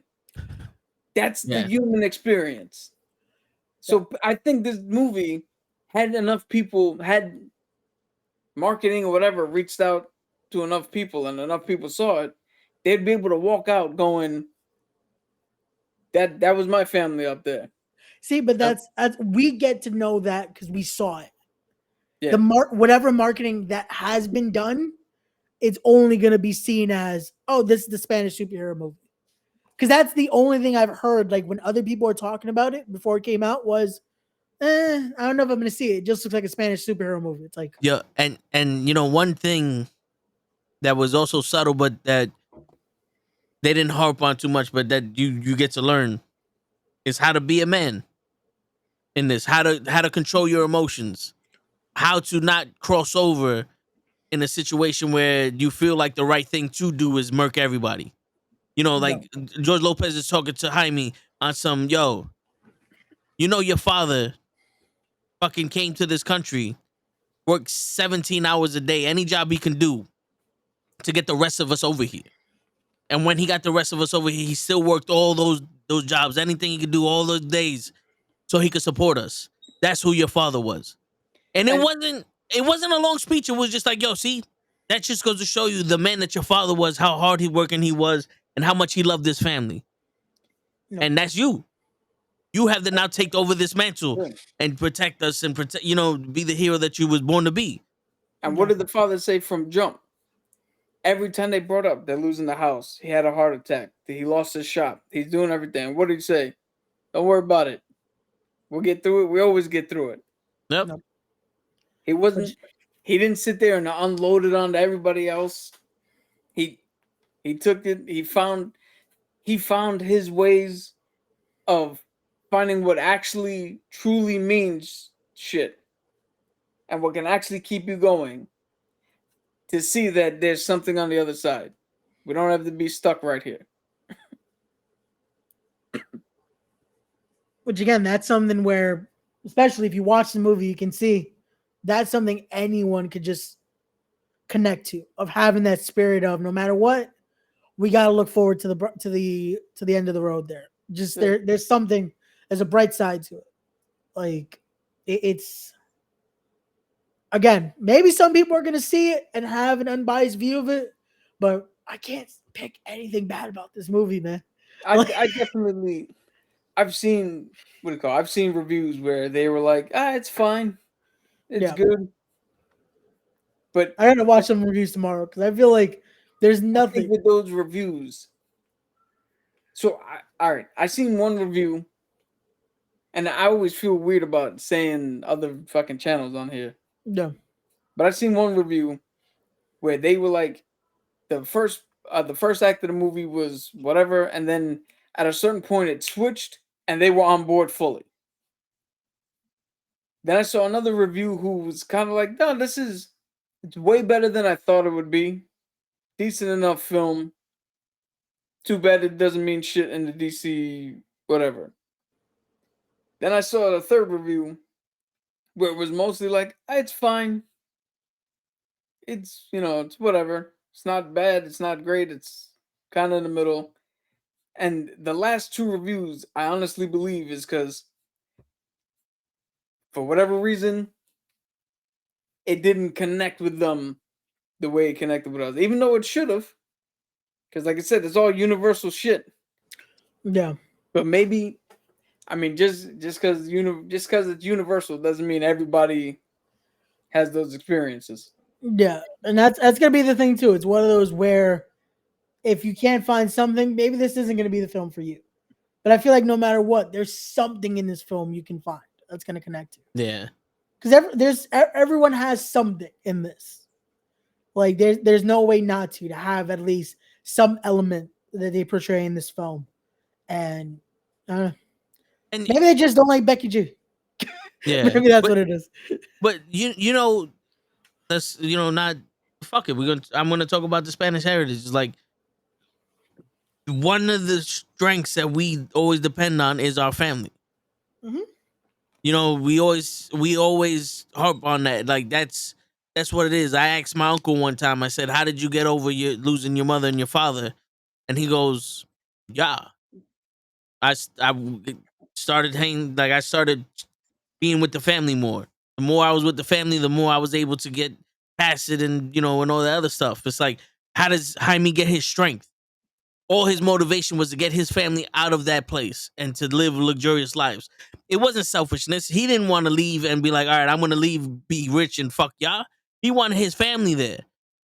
So when we see how strong his family is, we get to know how strong he can be. Because that's his foundation is the family. That's what he told Ignacion. You know what I'm saying? And the thing is, with other reviewers, I'm pretty sure they don't want to connect with that because it's like it may be too real, or it's just one of those like I just want to see what the Blue Beetle could do. I want to see more of the imagination. But yo, believe it or not, this isn't the Green Lantern. Green Lantern, you got to show imagination because it's willpower and imagination. You can create anything with the ring.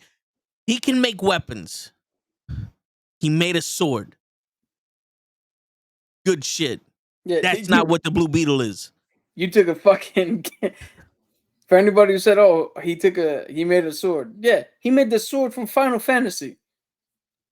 Like you took a kid who's probably a gamer and said, "Hey, you can make any weapon you want." Well, what I would have made a fucking lightsaber. Like, word. He just went in with what he knew, and that's the best part because it's one of those where if you were in that position, your weapon of choice would have probably been something wacky, just like that. I'd have made the fucking blasphemous blade from Elden Ring, where Like- when I struck it on the ground, an energy bolt came out and fucking. So again, it's if you can't connect with that of that moment of just like, hey, if you're in there, fuck it, yo, I'm thinking about, all right, boom, just something. Like, come on. Yeah. But yo, I know we joke about family with the Fast and the Furious, No. but the original Fast and the Furious was based off of he made his own family. He has his own crew. That was his family. Letty, his sister, Vincent, the nerd guy, and the other guy that for some reason doesn't want to show up in any other movie. You know what I'm saying? Like that was his family. They stuck together. They rode together. They had to protect each other. If we didn't get the basics of how tight they were, none of it would have mattered when they killed the stuttering guy. I forgot his fucking name. When they killed the tech guy, none of it would have mattered when Vincent got all fucked up and Brian had to release, like he had to like basically blow his cover so they could save him. Like later on when Vincent comes back from fucking Brazil, none of it would have mattered if he didn't show, if he showed up and was like, oh shit, there goes Vincent. No one cares. But then you see, that's Dominic's brother. No. You know what I'm saying? He came back. Oh shit. Okay, we got somebody from the past in here. You have to make those foundational structures strong in order to lean on them when the time is right. Yeah. And I feel like that's going to be the complaint of people that can't connect to something like that, that they focused on this family being so important. Too much. Yeah, but I feel like that's going to be the issue. That they're going to be like, this yeah. is a superhero movie. Why do we care about the Yeah. family? Why But are we this not is the showing thing. Blue Beetle? Every superhero Flash's mom. We have to show how much he loves his mom in order for him to destroy the fucking universe to run back and save her. We have to show how much Bruce Wayne loves his fucking parents in order for him to become Batman. Superman, we have to show how much he loved his fucking father, his adopted father, so that way he can stand and have morals and and be better than the people that were fucking that he's fighting for.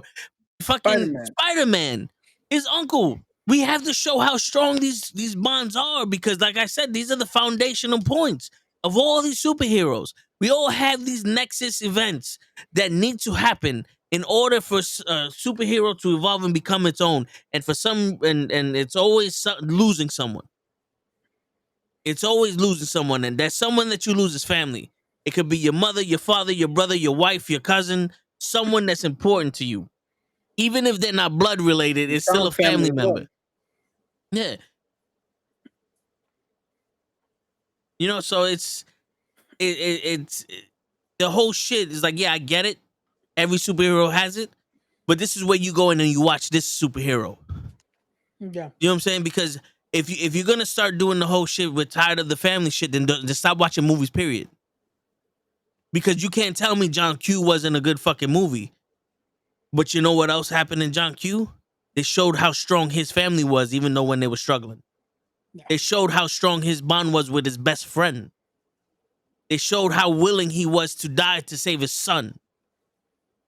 Similar to fucking Blue Beetle, similar to Spider-Man, Batman, and all these fucking people. Every single movie that has some kind of emotional force against it has something to do with family. So if you're tired of that shit in Blue Beetle and all these other movies, stop watching movies. All of it has it. Yeah. It's All also the it's good one of ones. those where if you think about it, it's just reflecting life though. Yeah. Because no matter what, even if you don't have a bond with your blood family, you still find something to connect to. You find someone in this. You make your own family. Shit, we learned it from Fast and Furious too. You can't make your own family end of the day. Yeah, So if you can't relate to that, all you gotta do is say "What's up, cuz," and my pockets ain't empty. That's yo, it. we hungry. But Yeah, for real, we hungry. It's one of those where if you can't have that, if you don't have that connection, I don't know. Something might just be wrong with you. Like, I don't know. But If you can't have that connection, it's because you don't want it. or you're just trying to say you don't have it, just to say you don't have it. You're trying to. Yeah. This is gonna be that movie that again, a lot of people are gonna pick apart just to say they picked it apart. Because that's gonna be the trend. Yeah. And, Like, and not for nothing, I feel like it's also because you see a Mexican / Spanish family. yeah. You know, like Well, see, here's the thing. I'm gonna be less inclined to say that only because Encanto was a fucking phenomenon. Everybody loves Encanto, and that was 100% pure Spanish family. yeah, but it also had the music and it was the digital, you know, and it's also catered to kids. So like when you're in your family, you know, your daughter or your son is watching this shit and it's like, oh, this is a good message because I'm trying to get across to them that their sister and their brother or their mom is supposed to be the most important people in your life. It's easy to show it through that. You know what I'm saying? But when you got Blue Beetle, it's like, oh wait, I came here to see people kick names and take ass. You know, like you got these motherfuckers sitting there. How much can I get for 20? They don't give a shit about the family. They fast forward into the action scenes. They want this movie to be 10 minutes, straight up action, and then I'll get to go home. Yeah. They don't want the middle part, which is like that's what a movie needs, though. It needs that. It needs something. Yeah. You can't just have action, action, action, action, because then it's like, oh, what else you got? It's like, well, you didn't want the what else. You want this to be cut, then you can't complain afterward. It's funny you mentioned Encanto. That's the part when they at the end. I'm like, I love that they show this stuff because that's how a real community is. In those hardest moments, a fucking community will come together. Yeah. And I was like, yo, it's the Encanto scene again when their house is all fucked up. Yo, So here we go. Everyone's here. what else? They also did a good job of. All right, so the stakes aren't the world's ending. So if it's not world-ending stakes, what is it? Personal stakes. No. And they did a good enough job of making Jaime. Now he had to give a shit in this role. This wasn't a thing of I'm in over my head. I don't know what to do. I'm the only one here. No, this is happening to us. It's the mom. When she turned around, was like, "Yo," I forget the whole speech, but she's like, "Yo, go in there, find your sister, and kick the shit out of everybody." Like, there you go. You I want your love that steak? even the Kaji even said it's like a partir la madre. I was like, this is perfect. I was like, that's it. That's all we need. Yo, because that's it right there, man. The whole look of that again with the family when something has to be done and it's hard, it's difficult. You don't think you can do it. When you see somebody in your family turn around and go, dude, now. It's like in wrestling. That dude's in the tag match getting his ass kicked, and then here comes the hot tag. And you go in there and you fucking kick the shit out of it.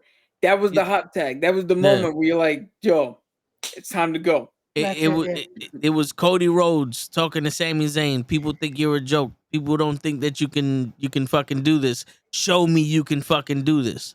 Yeah. You know. But also, it's validating to get permission from your mom to beat the shit out of people. Yeah. When No, your mom it's- goes, okay, now go fuck them up. Oh, you fucked up. Mama said I can do it. it's one of those where just again it shows how important those people in your life are. How important, especially again, I'll equate it to the Latin family, but just that moment there where your mom says something like that. What is that?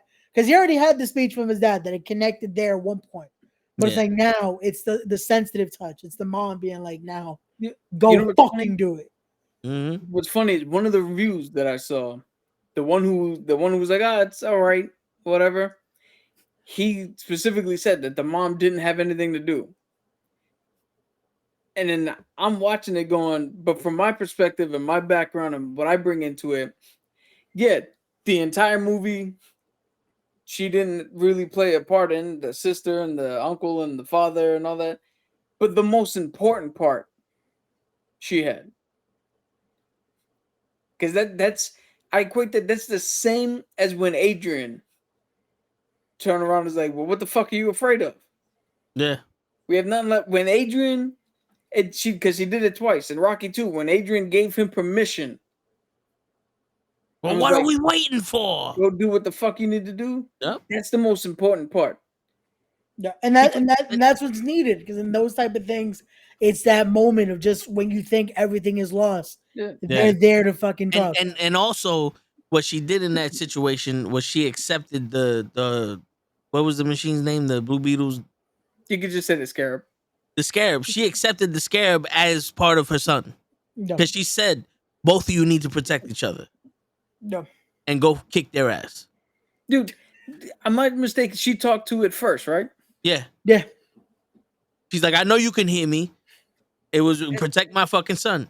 That's it. Yo, that's something my mom, if you want to know if my mom would have done that shit, the first dog we ever got, my mom literally in the middle of North Shore sat it down and had that one-to-one conversation with it. Like that shit happens. And it's a small moment, but that's all you need. Yeah. That's where all the shit happens. In the small moments. Yeah. And those small moments like that, again, it means the most. It's what builds something like this. And it helps us now understand, especially with this, of just that value in the character and what this brings. Like I said, the cast to me, it was perfect. Just everything had its role. Everything played crucial to it. Like it was perfect. Like yeah. And even Milagros in it was great. The sister of just being that annoying sister, but it's like, hey, it adds something because now it's like, you know what? As annoying as she could be, you were there and ready to go kill these motherfuckers to make sure she's alive. As annoying as she was, you could tell how close they were. Yeah. You could tell. There was a difference between annoying, like just being an annoying person in general, and being the annoying little sister. She was the annoying little sister. Where he's like, I know you too well. What you say is not gonna fucking bother me. Yeah. I keep laughing at fucking thinking of George Lopez like, it went up in school. Ah! My tailgate! You bring my tailgate! Yo, he's screaming high pitch and everything.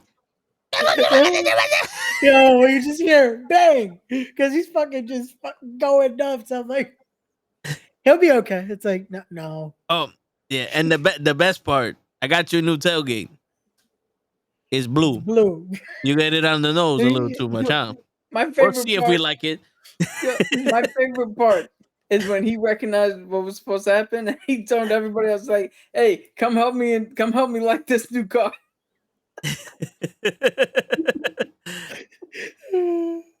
Oh, the part where they were about to kiss and he walks in and she goes, "Nothing happened." He goes, "Her mom died." I was like, "Oh, dude, that made me die." That made me. I couldn't. I was like, I was the one screaming. Yo, like, I oh, legit, legitimately funny. oh, I legit spit out my fucking drink because I was like, this motherfucker. Oh, her mom died. It's like, what? It's like, just talk about fully just buzzkill. Like, and my son was like, oh, he had to cover himself because he knew, like, these pajamas are a little too revealing. All right, just that right there is what I call good writing. Yeah. Because that was an emotional scene. Right? Her mom passed. She did the painting. She was the one who kept Ted grounded and shit like that. But the reason why comedy works is because every tragic situation has to have something that can be made light of in order for you to bear it. And in that moment when he turned around and said, nothing happened, her mom died. Like that's the shit that, should we laugh? Probably not in reality, but that's the shit that makes it bearable. That's the shit that makes it like it's not an albatross around your neck that fucking hangs around forever. Yeah. It's like it's that more where, again, in real life, it'd probably be a reaction like, oh, no. It's not what you think. Oh wait, your mom died. Oh man, that was too fucking funny. Too fucking funny. Yeah, it was too fast, too funny. Funny. It's funny how they were yelling at her when she went to see the scarab in them, and they're like, "Take it out before they make another hole in the roof." It's your fault that we got a hole in the roof. No, that scene of just, this would be a typical Hispanic reaction of like, oh, he's possessed. It's like you just saw the thing just. He went up his cooler. What do you call it? To get on to bring this up, the non-stereotypical. You think everybody's a stereotype, but the grandmother was a freedom fighter. The dad, the stereotypical dad, but he worked his ass off and he built something from nothing. The mom was strong enough to know when to interject, when not to interject, what to say, strong enough to accept what the fuck's happening. The sister, what do you call it? The sister wasn't just a stereotypical fucking smart ass, annoying person for the sake of being annoying. There were moments where you're like, all right, I see the humanity in you. George Lopez, everybody thinks, oh, he's the crazy uncle, whatever. No, this motherfucker's smart. Yeah, genius. He's really he was able to discern what the fuck's actually happening. Yo, and to go off of your point there, we have 3 men handling their business, searching for themselves, but strong enough to know this is what I need to do right now. And then on top of that, you had 4 women that were strong enough to stand there and support these guys. And when they needed to, step up and keep them in check. Yep. The grandmother, when the father died, okay, I'm going to step up and put all you motherfuckers in check, and we're going to put our mind back. They took our boy. We need to get him back now. Yep. The mother, Okay, so you possess my son and you two are now together. You protect my son and you protect him and you go kick their ass and get your sister back. No. The sister, they got my brother. We gotta get him. I'm going to get my brother no matter what. The uncle had no idea who he wanted to be. He just knew he had to do something. And he turned out to be a tech genius. Yeah. The son, he was college graduate. The future is unclear to him because now he's like, okay, step 1 is done. I don't know what step 2 looks like. Hero. Because he knew he had to step up because this is where you are now. The father. I don't know what I'm supposed to do. All I know is I'm supposed to be sitting here talking to you. Nope. You know what I'm saying? And that's life. That's literally, you want to talk about a traditional family? That's it. Fuck all the men providing and all other shit. And it's men have no idea what the fuck they're doing, but they're doing their best. And women are strong enough to support them and keep them in check when need be. That's it. No one has it figured out. But you're going down the road. Yep. When life gives you lemons, throw it on a steak. You know what I'm saying? But that's pretty much what it is, man. Some people are gonna wake up and they're gonna be millionaires with the path they go, and some people are gonna work just as hard and become family men. And either way, it's okay. Yeah, and that's what it is, and that's how you succeed in life because no one went anywhere by themselves. Yep. Batman had Alfred. You know? And a whole bunch of orphan little boys. That sounds weird. And the police officer and the commissioner's daughter. Yeah. And they still had time to stop the fucking milk. Yeah, But- fucking. When the fuck can we get ice cream? Did anybody else go through this, or it was just me? The scene where the dad has the heart attack and died. I'm in full tears. I don't know if you guys were. Yeah, I was, Yeah. bro. But then when the grandmother was like, "Now's not the time for crying," I legit tried to stop in the theater. I was like, I tried. She's I right. tried to stop. It's not the time. You know what was worse is that I legit was like, yeah, it's not the time. But I'm looking over and my mom is fucking bawling. So I'm like, I gotta stop crying because she has to stop crying. I'm like, no, we're trying to watch. It's not the time, Mom. I had some dude next to me who was with his wife and kid, and the whole time I'm trying not to make a sound, and I'm trying not to, like, I don't want to look in his direction because it's like I don't need him to turn around and just see me. This movie's so good. I legit the point where I lost it was the in the purgatory when they're talking. That's when I was like, Yeah. fuck. I couldn't hold back my crying anymore.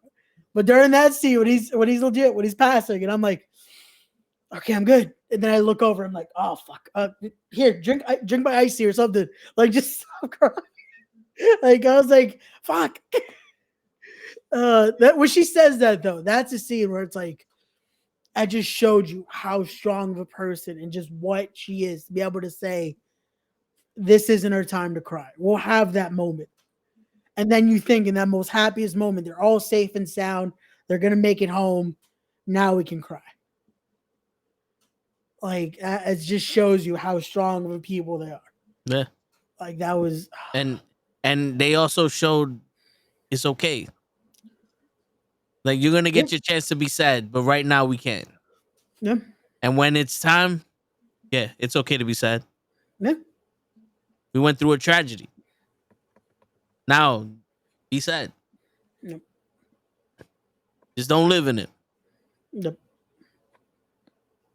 Shit, and for that's what we get the 10 out of 10, man, because It's yo, listen, when it comes to a movie and then when it comes to comics, and I'm gonna say this shit all the time, everyone finds something to connect to and they find something to learn from and pull up from to design their life around.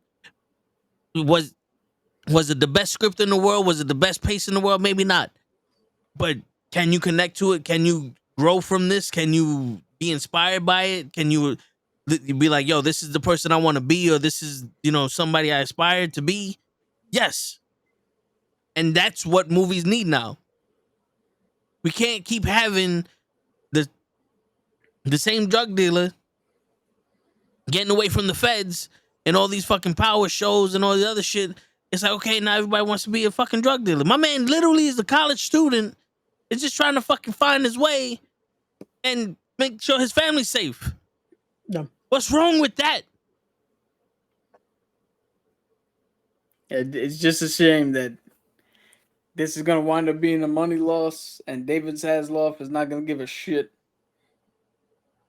And we might see Jaime again, but I don't know if we'll ever see like a true sequel to this. I hope we do. I hope we do, because the report I just read so far, it's a $38 million loss right now. Yo, but everything's gonna be a loss right now because they doomed it to fail. James Gunn should be like, something, I like the fucking foundation of this movie, and I'm gonna keep it, and we're gonna grow off of that and adopt it to our style. James Gunn can 100% say that, but unlike with Disney, even though Bob Iger is a fucking ass, Zasloff is a different beast. That's a whole bunch of different that he's dealing with. Where like what do you call it? It seemed like Kevin Feige was given the keys to the car. Or no, matter of fact, Kevin Feige was given a car. Here, this is your car. James Gunn was given the keys to a car. A lot easier to take away the keys than it is the car. Just keep that in mind. Nah, I hear you, but let's see what he does. He hasn't even got started, really. No. Who knows what he's gonna keep, not keep. I hope again he's able to do something with this. Like, I hope he's able to find this somehow. Like, Jesus, Bam's doing all right though. Who's that, from Jackass? Yeah. The one that's in and out of rehab. He's been clean right now. Damn.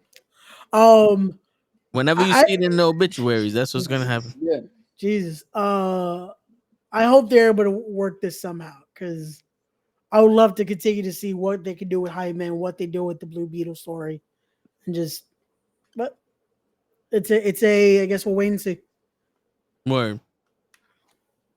All right, we pretty much got through that, right? We ain't got no final statements. No, I think we've expressed exactly how we felt with this movie. I think we gave it enough of a reason why it's a 10 out of 10 on with our 100% unbiased opinion. Of course, that's right. Unbiased commentary. That's right. So, anybody that's playing the at home game, the at home version, go watch the movie. Facts.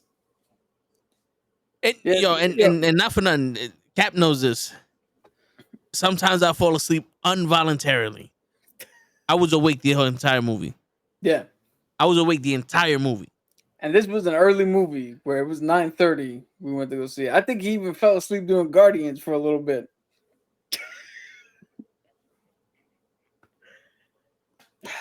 That's right. No, yeah. So that should say something. Nope. I've seen it, because I've seen on the Raw watch along. Told you. Yeah, that's because this motherfucker don't sleep. He's gonna turn himself into an insomniac. Oh man. Yo, Mr. Loki, man. Yeah. Yo, for anybody who's playing the home game, as we like to say, who hasn't watched the movie, watch it by next week. Come back into the chat. Let us know what you think. Whether you liked it, didn't like it, whatever. Just let us know what you think. If you haven't already seen it. If you have seen it, hit us up in the chat. Yeah, comment down below. Yeah, give us your thoughts. And let us know how many times you cried during this movie. Yeah. Like, subscribe, share, turn the notification bell on, and go fuck yourself. I was going to say, don't forget, though. Go fuck yourself. Word. Yeah, I would. I mean, this channel grows at whatever pace it's growing, but I would like to one day do the obligatory Raid Shadow Legends fucking sponsorship that everybody else gets to do. Yeah, right. That'd be fucking cool. Oh man, I got that for Twitch, but I'm like, the fucking little bylaws. It's like, yeah, I'm good. I'd rather get it when YouTube finally sends, hey, here you go, here's your fucking ad, Yeah. because Twitch is annoying with it. No, I would like to be sponsored so I could be like, hey, today's video is sponsored by Raid Shadowland. And this is where our cursing has to go all the way down. Dude, that's why you put me in. Yep, that's Shit. it. Yo, This is- you know this show is I don't bad curse. when you put the sailor to not fucking curse. Listen, I don't curse, so we good. No, you don't curse. You just say bad words. Yep. There's no brujeria shit here. I knew he was gonna go that route. It's like, no, I've never put a curse on anyone. That's Well, right. fuck that motherfucker. And if you Chelsea Green knows I can handle curses. You know what I'm saying? Yo, they knew so much that they were like, nah, we got to give it to Yeah. Paper Never. Word. They were like, no. This motherfucker gonna lavate los manos us. Yeah, I'm surprised Vince didn't see that and was like, oh, Papa Shango again? Woogity, woogity, woogity, woogity, woogity. Dude, that's Mokamala, bro. I don't know what you're doing. Hey, Papa, I need to smoke. I want to smoke. Street Profits. My Papa Shango. What do they call themselves now? No, they're still the Street Profits, but they're okay. just, yeah. It's just better They're dressed. not the herb business again? No, that's what everyone's calling it. That's just a new herb business, but That was we funny still when know. Xavier Woods was like, yo, the Street Profits turned into Shelton Benjamin and Hey, Xavier Woods. Cedric Alexander. Xavier Woods. Xavier Woods told him he turned into Xavier? Yeah. You turn into me and Shelton Benjamin. Yo, that's sad when I'm quoting more wrestling than Mr. Wrestling himself here. Hey, But again, man. remember, Toe falls asleep when we're watching Raw. Yo, Cedric This the is why. Entertainer hasn't been on Raw since they knocked down the fucking Hurt Business. Cedric the Entertainer was on call it? him Cedric the Entertainer. I was Yo. like, damn, I've never seen Cedric on Because it. they don't let him wrestle. But he's always there trying to Cedric entertain. Alexander haven't been on TV since they knocked down the Berlin Wall. Yeah, that's true. They've been on main event though. They've been on main event. But I haven't seen them on Raw in a minute. Main Event hasn't even been on TV. Weren't they drafted to SmackDown? Yeah. And they're just used on main event. That's about it. Psych! All right, well, Yo, before we go, that's the fucking. I don't know if you guys ever seen Bewitched, the remake with Nicole Kidman and Yeah. Will Ferrell? There's a scene where he's like, "I'm Ryan, I'm playing the guy that they replaced, and no one noticed." That's what That's what Cedric Alexander is sitting there. Like they just redid the Hurt Business and replaced us, and no one knows. That's what MVP tweeted out. You guys got to stop like fantasy booking just every black guy in this role. Because everyone kept putting the mashup of like, oh, they got to put Carmelo Hayes in there and Trick Williams in there and this guy in there and this guy there and this guy. It's like, just, no, not everyone is just going to be the Hurt Business. Yo, There's more factions that could have. dude, in 2K23, the My Rise story, I chose the Hurt Business over Legacy. And Me then too. it's everyone else in it but the actual Hurt Business. Yeah, because I thought I was because if you don't choose when you woke up, if you don't choose them, it's Carmelo Hayes and Almost. Yeah.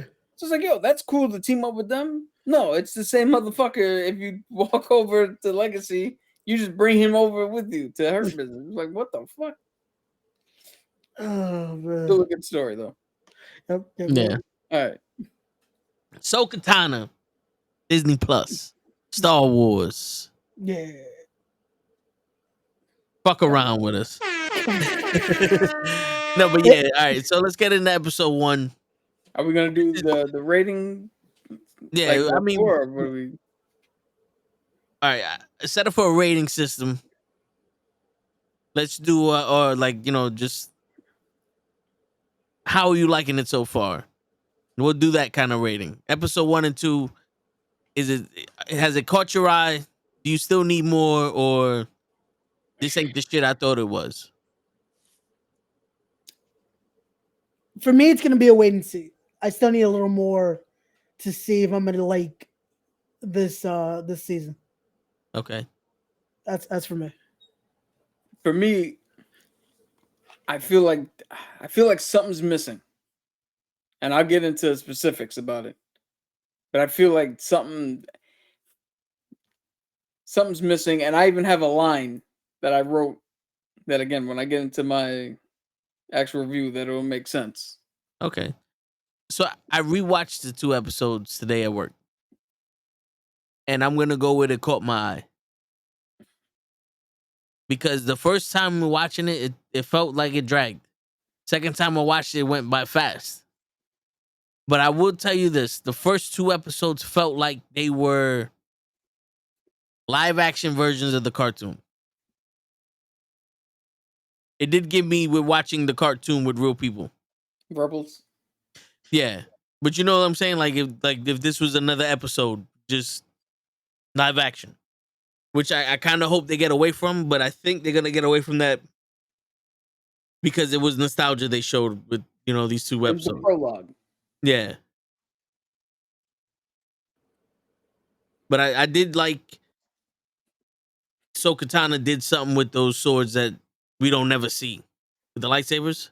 Like she uses the Force in a completely different way, and not for nothing, it goes to show you that she learned some shit from Anakin. She learned some shit by herself, and yeah, No, so you talk about when she threw him down and spun yeah, into a circle. yeah, Funny that you say that because she did that all the time in the in the animation. yeah. But to see it live action, No, I get what yeah, you're saying, but it's funny for somebody who like I know you've seen the yeah. cartoons, but for somebody who seen the cartoons, it's like, oh, she did the thing, and you're like, oh, that's new. What? Well, I mean, compared to everybody else, like you see Yeah. it live action, like oh shit, and the line that the other Jedi said was like her force, her connection to the force is elusive, but her ambition to get things done is Oh indefinite or yeah, something. her connection to the Force is elusive, but her determination is strong. Yeah, and even he acknowledged this ain't the one really to fuck with. We don't. This isn't the one we can let do whatever they want. But it would be a shame to kill another Jedi. But that's where I'm confused because she's not a Jedi. Yeah, but neither are they. I hear you. Like, I I think guess. I think they're redefining. They're gonna wind up redefining what it is to be a Jedi. Because if you look at it, was Qui-Gon a Jedi? No. Qui-Gon went against everything that the fucking Jedi Council did. He wasn't really with them. This motherfucker, he had emotions. He felt different shit. Like, Yeah. Anakin was technically forced to be a Jedi Master. When well, they threw him on the it was funny because they gave him an apprentice. They called him master, but never let him get any of the perks. And that's what helped tip him over to Palpatine. yeah, and then Luke technically isn't a Jedi. Yeah, like he wasn't fully fucking trained either. So like, I mean, does she really need to be? So it's very elusive of what the definition of a Jedi is at this point now. Yeah, So we're just gonna be like So a Jedi-esque, I guess. For me, Okay. and there's other people on the internet who know more who could be definitive. Okay.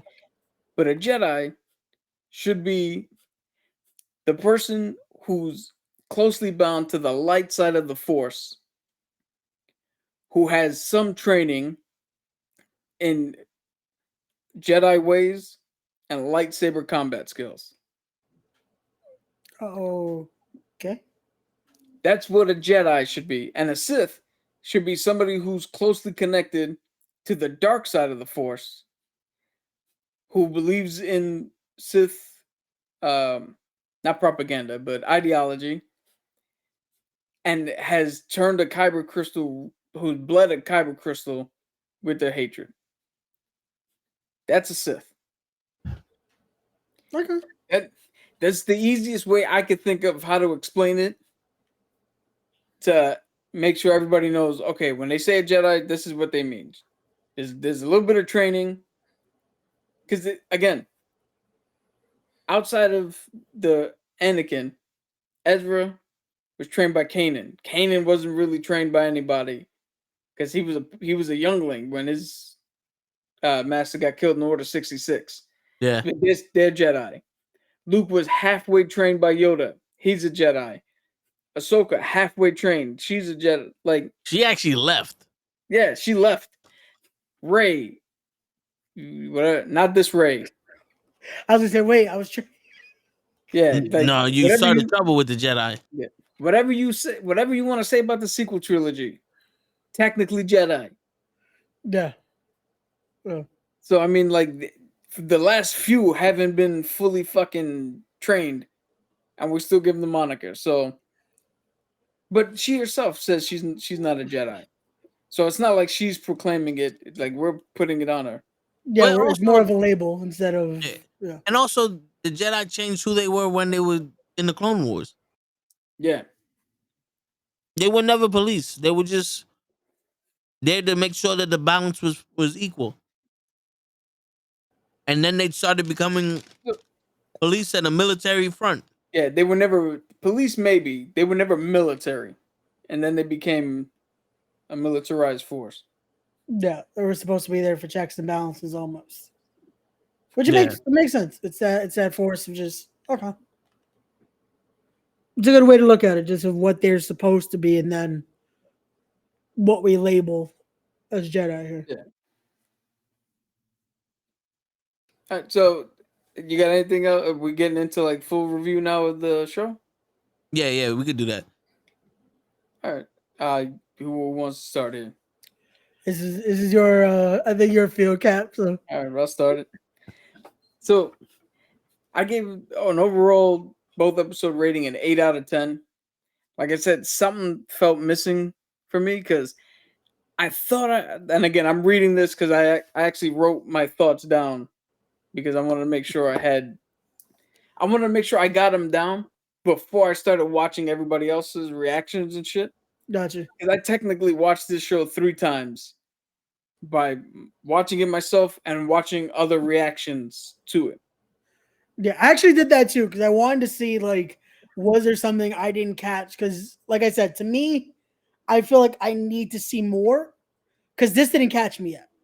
Yeah. Like I don't know why. So there's a dude who's the biggest Star Wars. That's all I'll say. But it's the biggest Star Wars channel on YouTube.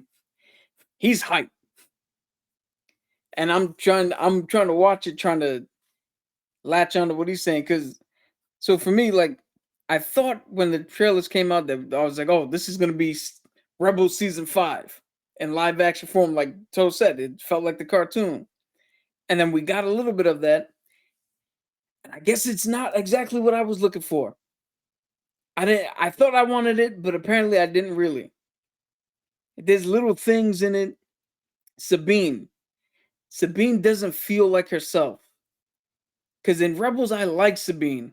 Here, I was like, oh, we're doing this fucking trope again where nobody fucking listens. She's not going to listen to shit. She thinks she's too cool for school. And maybe it's because I'm an old guy now. But like, oh. So like one reaction was like, oh, she showed her rebellious nature, how she stood down the thing and blah, blah, blah. And I was like, okay, rebellious nature. Cool. Except the rebellion is no longer needed. You motherfuckers won. And in all actuality, yeah, she might not want to have been there because it's reminding her of Ezra and it's the whole day and blah, blah, blah. And she might think it's bullshit. And hey, I'm a military man. I know when a service is bullshit. I know when we're just doing pomp and circumstances. But I also know that somewhere in that crowd, this day means something to them. Somebody's mother or father, brother, or sister is alive today because of what they did.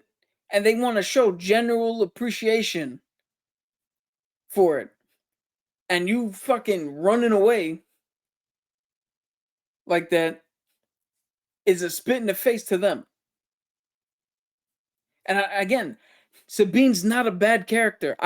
In Rebels, she was fucking awesome. It's just something feels off here. Ahsoka, something feels off about it because this is like, what do you call it? I feel like we watched Star Wars Rebels season 5, episode 4. Like we jumped in at episode 4 and we missed some shit. Whatever happened to them off screen when she trained and then left and then walked away, and like something happened that we weren't privy to. And I think that severely hindered my connection with this. And it all started with I'm sorry. This is the dumbest fucking decision ever made in any Star Wars show. And this is dumber than Rian Johnson's entire fucking Last Jedi movie. This whole fucking, sir, we have a ship coming in. Who are they? They have Jedi call signs.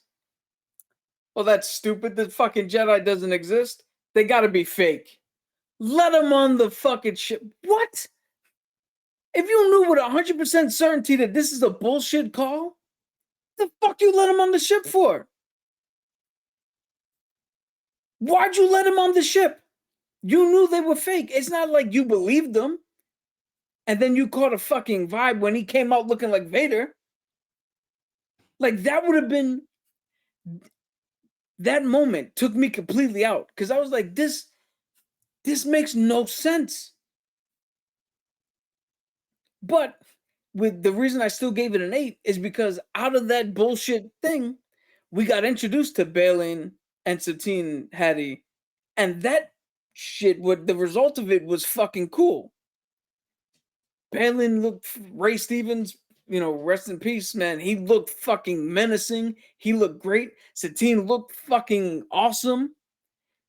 And we'll get into a little bit more that when we talk about it, but that shit took me out of the show. What I call it. So the one thing I said was this show is like going over to a friend's house and the friend's mom is like, hey, I made brownies. Go help yourself. And you're like, oh, shit. Fuck yeah. I love her brownies. And you walk in and you see that they were made 2 days ago. And you're like, well, I still love the brownies. I'm still going to eat it. They still taste good. But I thought it was going to be a fresh batch. And it's not. She didn't just make them. That's how this show feels to me. It's like I came in expecting something to reinvigorate. And what I got was, okay, no, this is the Star Wars I'm used to. So instead of getting that kick in the ass, this felt like, oh, well, this is where we should have been. Yeah. And I'm hoping that with episode 3 that premiered an hour or like 2 hours ago. Fucking now we do it on a Tuesday. They saw what we're doing. They were like, nah, we're not giving you guys live reviews. Fuck that.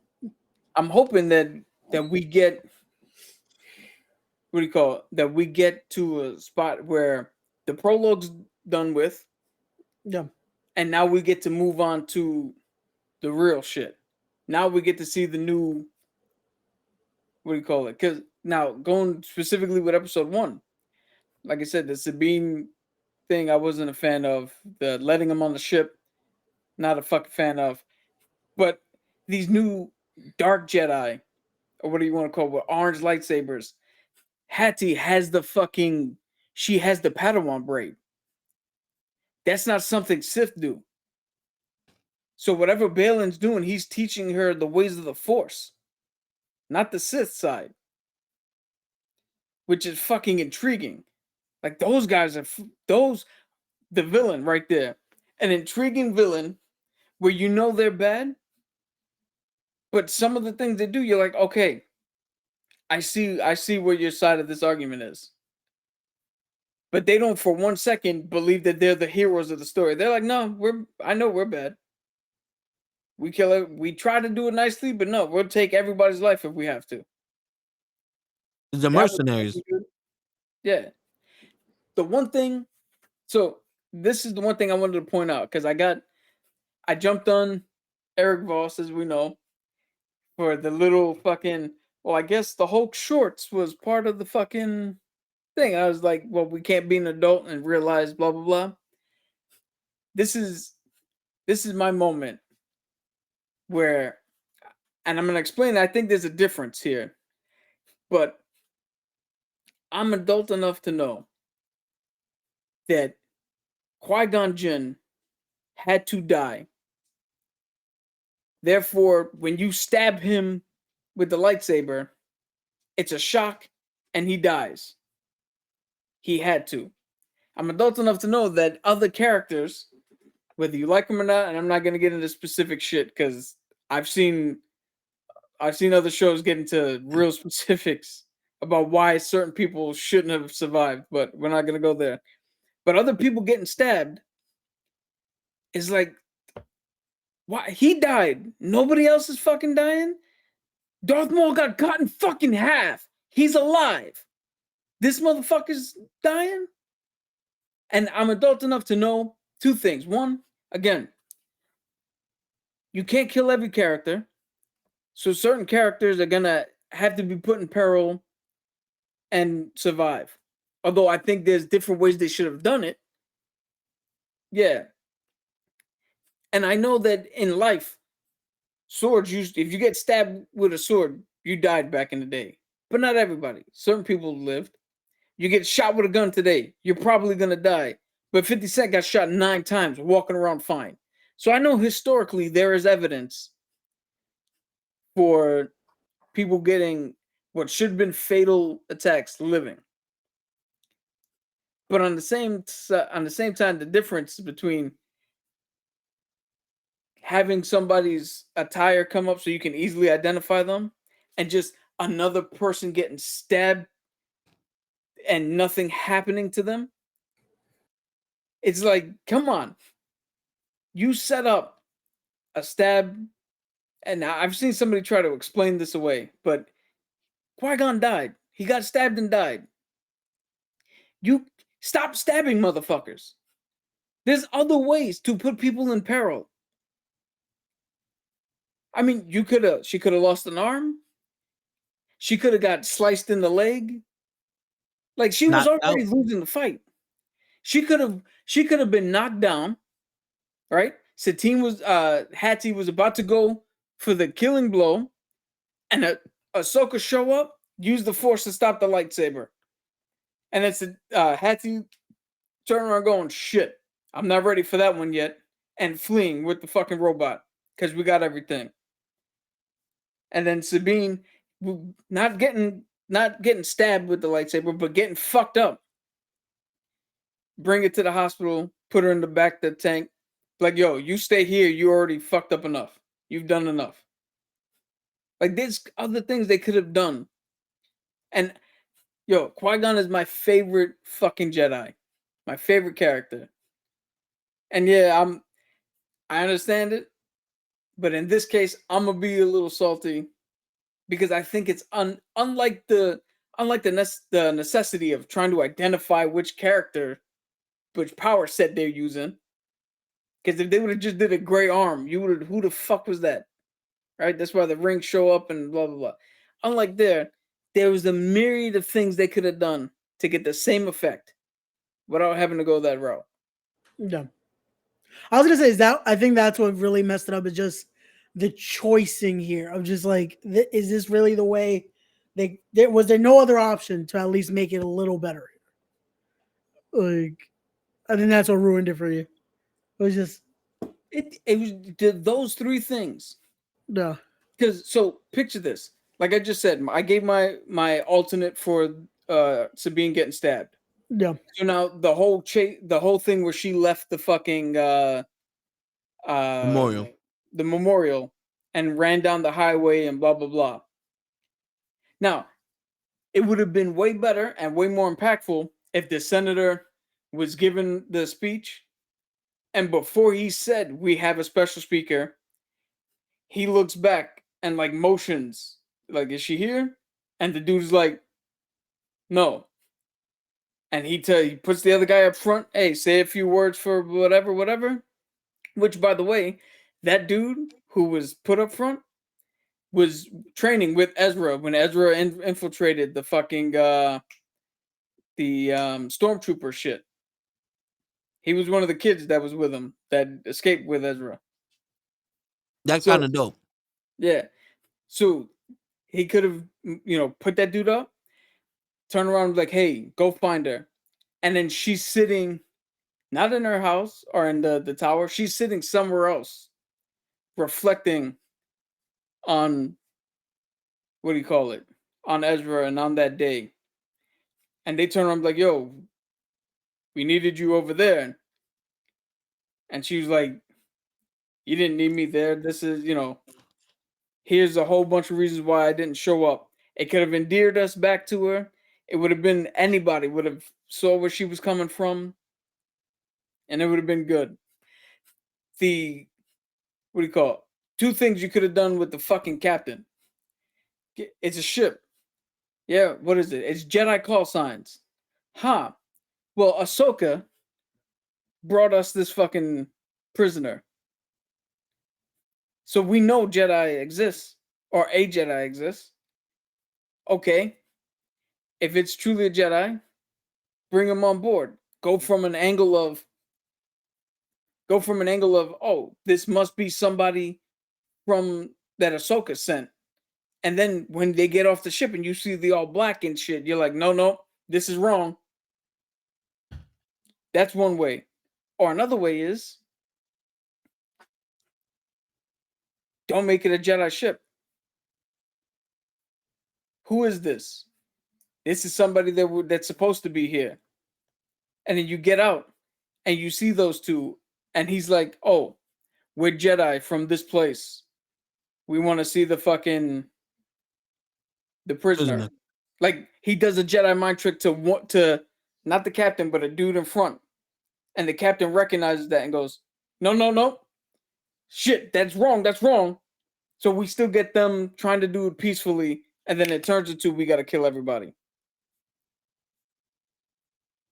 Because again, I don't know about you, but if anybody on this planet ever turns around and goes, you know what? I know with 100% certainty, if I jump into the deep end of this pool, I'm going to drown. If you fucking jump in, I ain't saving you. Like, again, you're that fucking certain. I'm sorry that took me out. I can't. Yeah, There's no recovering. that was one of those where I'm like, I'm hoping because it was just the beginning, it grows from that. Because that was just one of those moments where, Yeah, again, the show is good. It's just there's just something that I haven't caught on yet.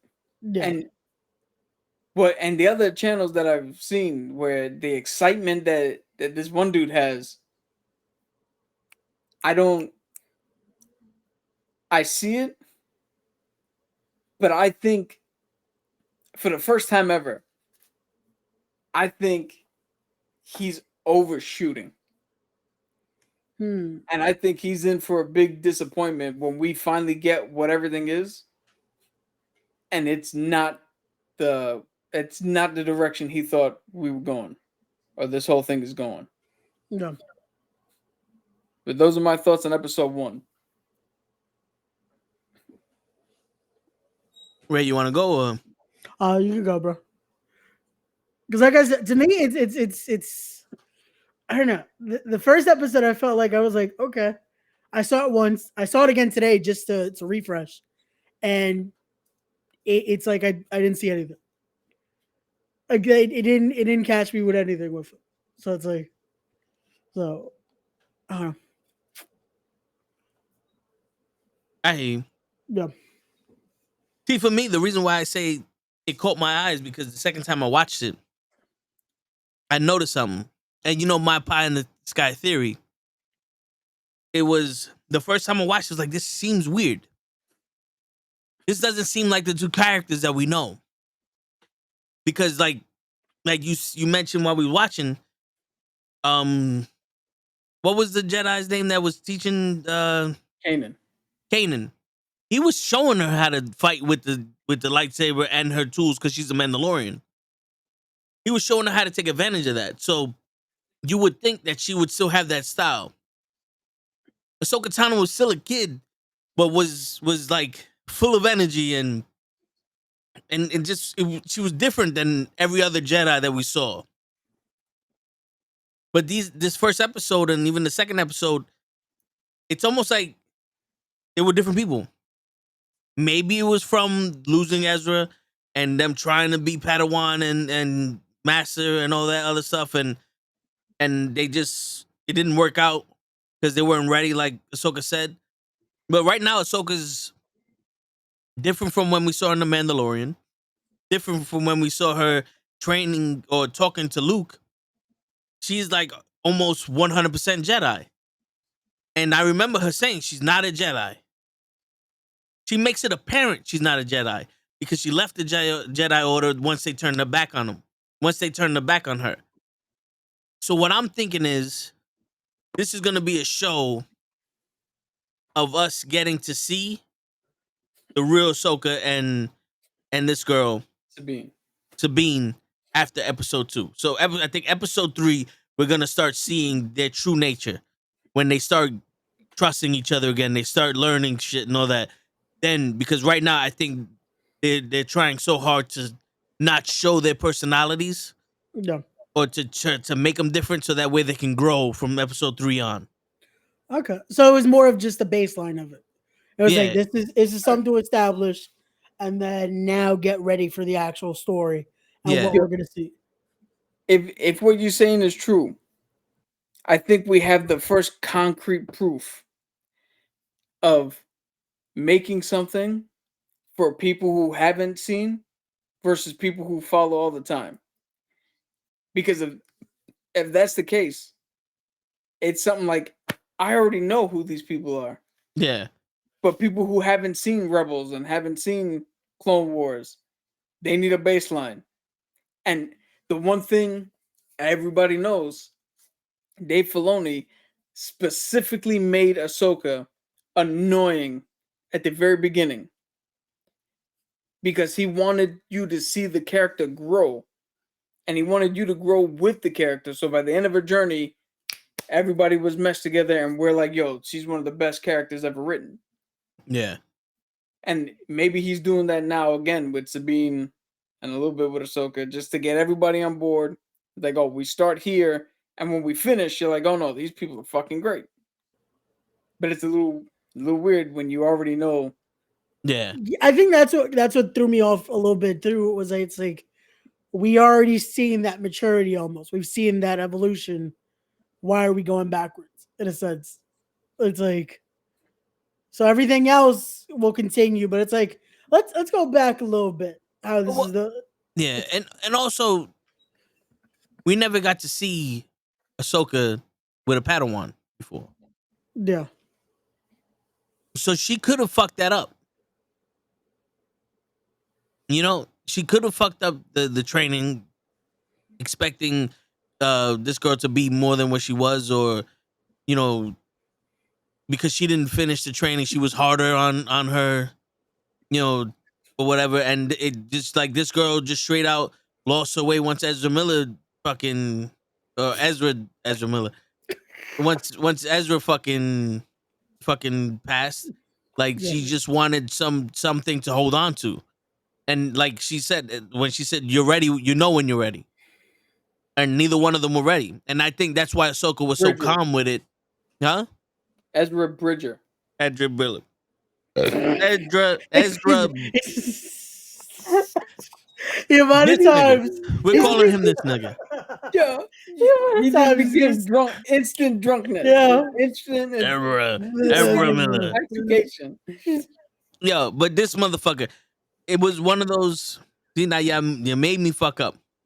I think that's why Ahsoka. I think that's why Ahsoka is so peaceful because she realized she wasn't ready to be a master, and this one wasn't ready to be an apprentice because of all they lost. But when they're ready, she felt it that they'll be okay. Here's a theory going off of what you just said. Is it possible or plausible that Ahsoka tried to train her as if she was Anakin, training her, and instead of training the way she would have done it? She'll be. Because if you notice with Grogu, she was like, "Yo, I can't train this motherfucker." Mm-hmm.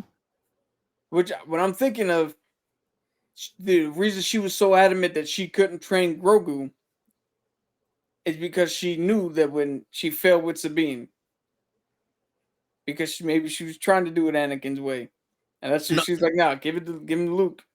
I think she was like, I can't train Grogu because I know for a fact Grogu's gonna pick the Mandalorian. I know for a fact Grogu will go down the path of Anakin. He's not gonna take this life and be selfish, selfless, and choose the Jedi Order over everything. He has a family. He's gonna choose his family, same way Anakin did. The problem is the only example with Anakin is he turned into Darth Vader. He's probably on some. I'm not gonna make another Darth Vader. Where Luke was like, "Well, you have a choice. My father was Darth Vader, and he turned back into Anakin. So, what you want to do? You want to be a Jedi? Or you want to be in your family?" And Grogu was like, "Well, nigga, give me a plane and some fucking body armor, and we'll be in the family."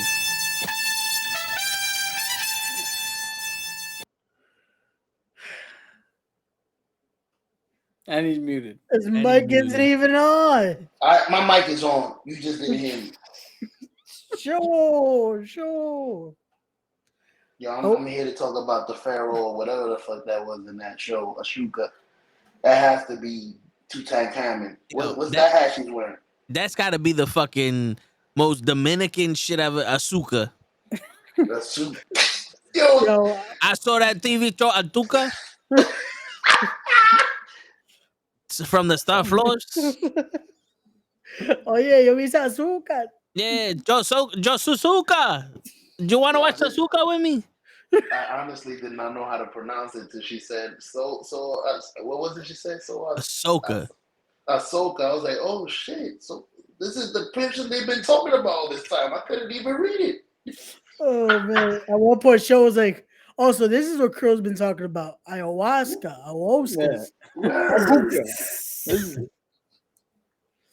Good show, though. Good show. My bad. I'm sorry to interrupt. All good. Yeah, then finish your assessment of episode 1. Yeah, and I'm almost up to 3. My bad. Well, we didn't see 3 yet, so only talk about 1 and 2. It just came out today. Yeah, we know. Yeah, we're kind of busy. Yeah, it came out while we were doing this. Yeah, but also seeing the witch and other. I've always said it. There's so much lore in Star Wars. We do not need Skywalkers, and now we have this badass Jedi, who's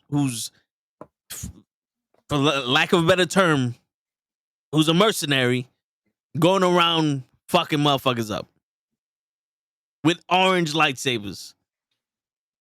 We are finally getting something different here. So that's what, like, I'm watching. I'm like, you know what? The attitude of Ahsoka, that can always change. It's a weird dynamic. Shit's going on, but we got the witch that made Darth Maul. Well, she didn't make it, but her people made Darth Maul. Yeah, the Night Sister. we got another Jedi and an apprentice, not a Sith Lord, and we got orange lightsabers, and we got a badass apprentice too. Yeah, There's no one fucking like great. In Obi-Wan Kenobi. There were people trying to prove themselves, whether they were Jedi or Inquisitors. Yeah. This one, everyone knows who the fuck they are. But the thing is, you going up against Ahsoka. It's like the Yo- only person to wound Darth Vader. Like let's get this shit straight. Well, I mean, technically, Obi-Wan beat the fuck out of him, but That Yeah, yeah. but that don't count. That don't count. That Who's wasn't big better? shot. Who's Yeah, better, dude, this lady or Boba Fett? This lady. Okay. yeah, Ahsoka is way better than Boba Fett. Especially the way that I agree with you 100%. There are genuine things to get excited for, but I still feel that there's something's. It's not all the way there. Yeah. it's not. It's not. But this is me hoping and praying. This is me giving it that chance that, come on, guys, let's get it. Let's get it going. I want y'all to win. I want y'all to win. And then when they prove to me that they're dying to lose, then I'll flip on them. Then I'll fucking She-Hulk it. Yeah. They haven't Boba Fett me yet. I know after the first episode, Boba Fett was like, what the fuck happened? Where did the action go? Yeah. Yeah, no, there's more action here. It was like Godfather Fett. No, it was more like fucking Despicable Me. I'm supposed to be the villain. Let me grab minions and fucking adopt kids, and now we save the day. That was my. I don't do voices. That's my best group. Now you did pretty good. I was waiting for. To be completely honest, I think I've only seen the first Despicable Me once, so I don't really know what the fuck he sounds like. Hey, you got it right on the first try. Shit, He sounds like Steve Carell. basically. Parkour. Perfect. There it is. Are we moving into episode 2? Oh, well, Show, what's your take on episode 1? Episode 1 only. Episode 1 only was great because it not only kept me interested. Why'd you say it like if the name was called episode 1 only? My bad. you know I can't Episode speak 1 much. only? Episode 1 only. Yeah, it kept you interested.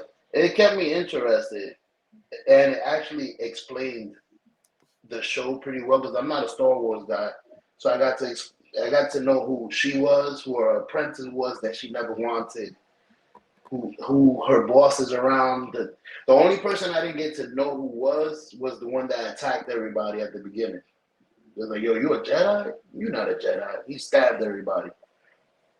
But yeah, nobody knows who he is. Okay, yeah, he's a new character. I wasn't. Okay. I'm not the only one. But aside from that, everything so far is good. I mean, I was waiting to get Boba Fett. Like I said, I was traumatized. I'm just waiting for the shit to go beep. But so far, so good. I'm very interested. Darkness. This show, I guess.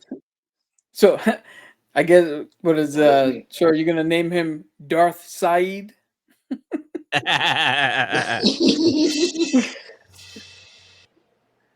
That's it from now on. It's Darth Saeed. It's his Sith name. Bro, I can't even say Ahsoka. Asuka. Hey. Bring in the stuff. Celia Cruz. Ahsoka. All right, so episode 2. Episode 2 for me was a little better. There's a little bit of weird things that I see people talk about and respond to, but I'm just gonna stick with the good things. It still felt like a little something was missing. So the fight between Merrick and Ahsoka, the fucking Inquisitor dude. Yeah. Like that fight should have been awesome. And it turns out, at least for me, it was good. The best part of it was after he threw the fucking thing where he called back his lightsaber with the Force and she just moved out of the way. Yeah, that was dope. That one moment showed both characters being badass. More so than the fight. Which is a little bit weird.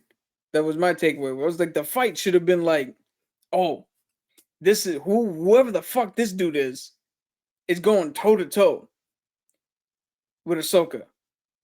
Like that should have been the story. But for some reason, it just felt like it didn't feel like, oh shit, he's standing toe to toe. It just felt like, okay, she's just fighting another fucking Force user.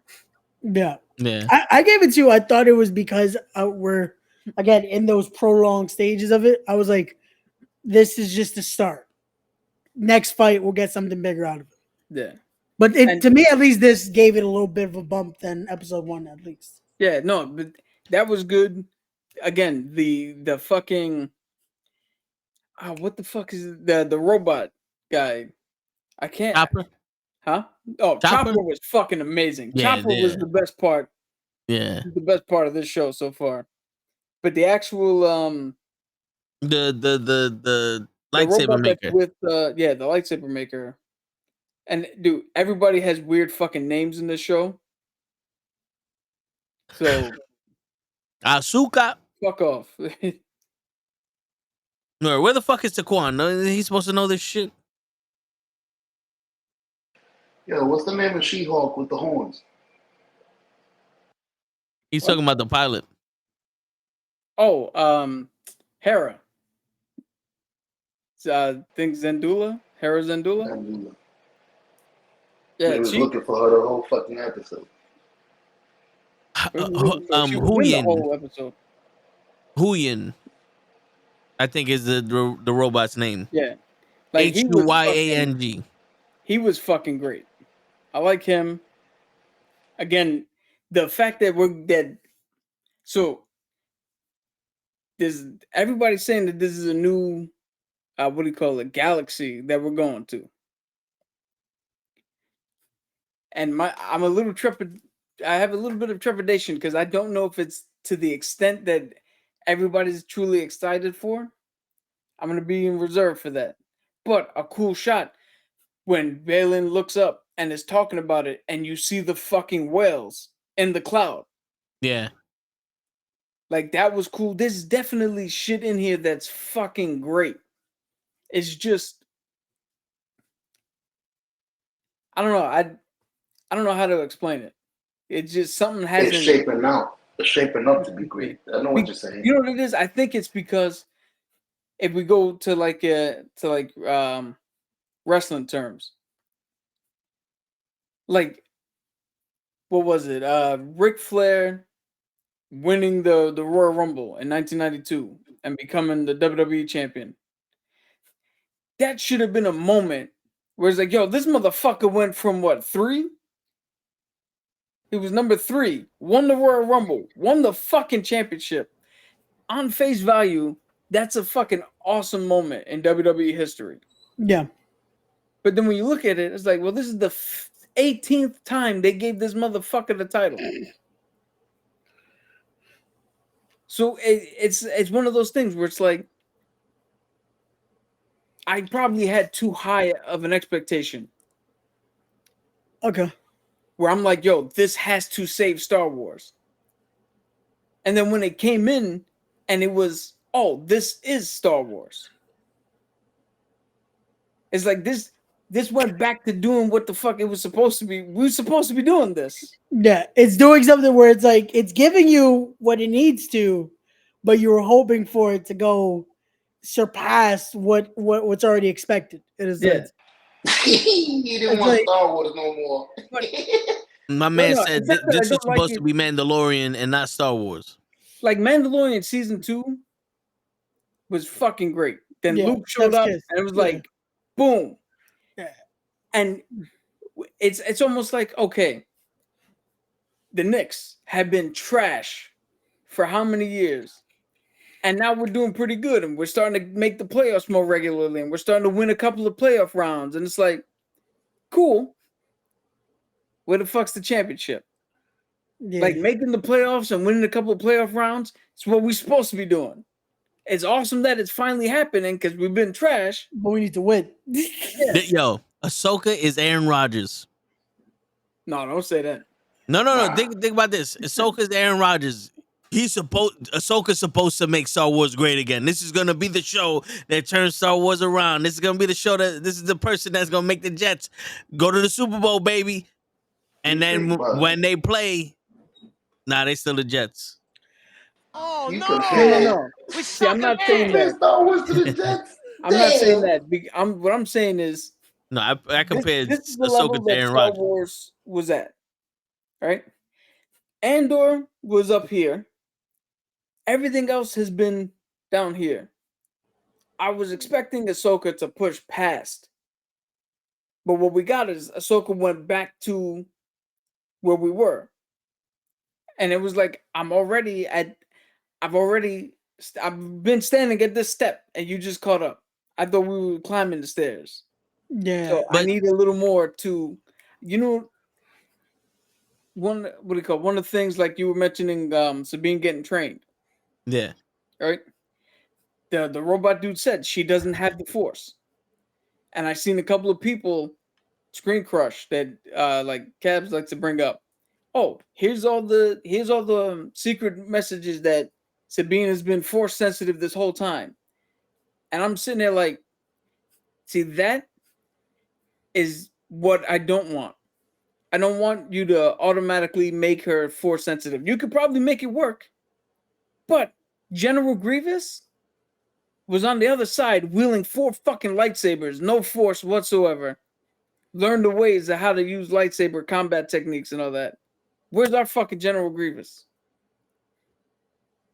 Let Sabine be our General Grievous. Let her be the one who doesn't have the Force, but knows lightsaber tactics and uses her Mandalorian shit to overcome. Yeah. That is fucking better than shoehorning in, well, she's Force sensitive like everybody else now. Yeah. I think at that point they're just trying to make excuses to be able to make it, oh well, this is why, so just let it go. But let's see what happens, because Dave Filoni has a better grasp on this whole Star Wars shit. He learned from George Lucas. I don't know if the torch was fully passed down to anyone, but if it was, it would be Dave. So I'm giving him a little more leeway than I would everybody else.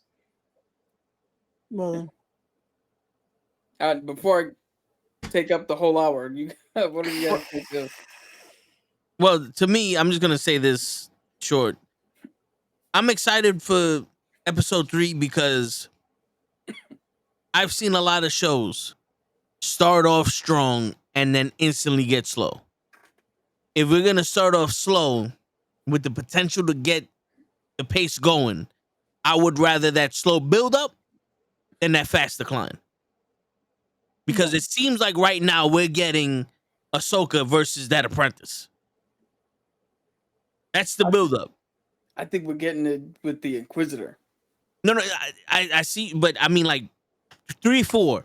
Yeah, Ahsoka versus the apprentice. And then we're gonna end it with her fighting that fucking Jedi. And General Grievous got to come somewhere. So there's got to be something to. But I get what you're saying. Not Grievous. Palpatine. What's this fucking guy's name? Thrawn. Kang. I'm gonna call him Kang. Grand Admiral Kang is making it into this too. Yeah, fuck it, Krang. He who is lost. Yeah, yeah, fucking. But it's understandable. Yeah, we got you. The motherfucker that left. Yeah, the one that left. Yeah.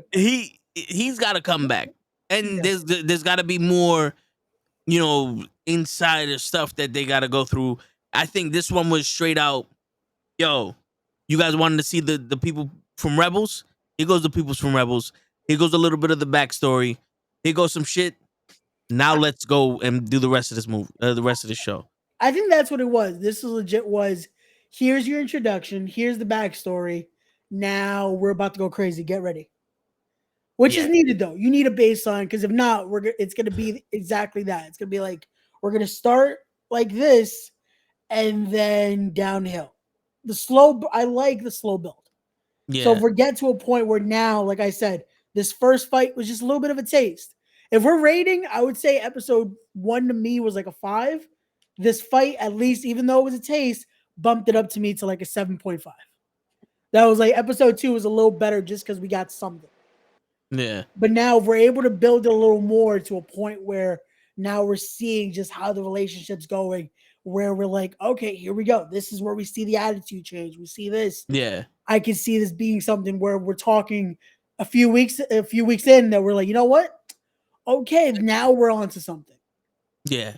And also one of the things that led me to believe we're done, like they're different people and now we're gonna see them grow into the people we know is because when Huyin, The robot.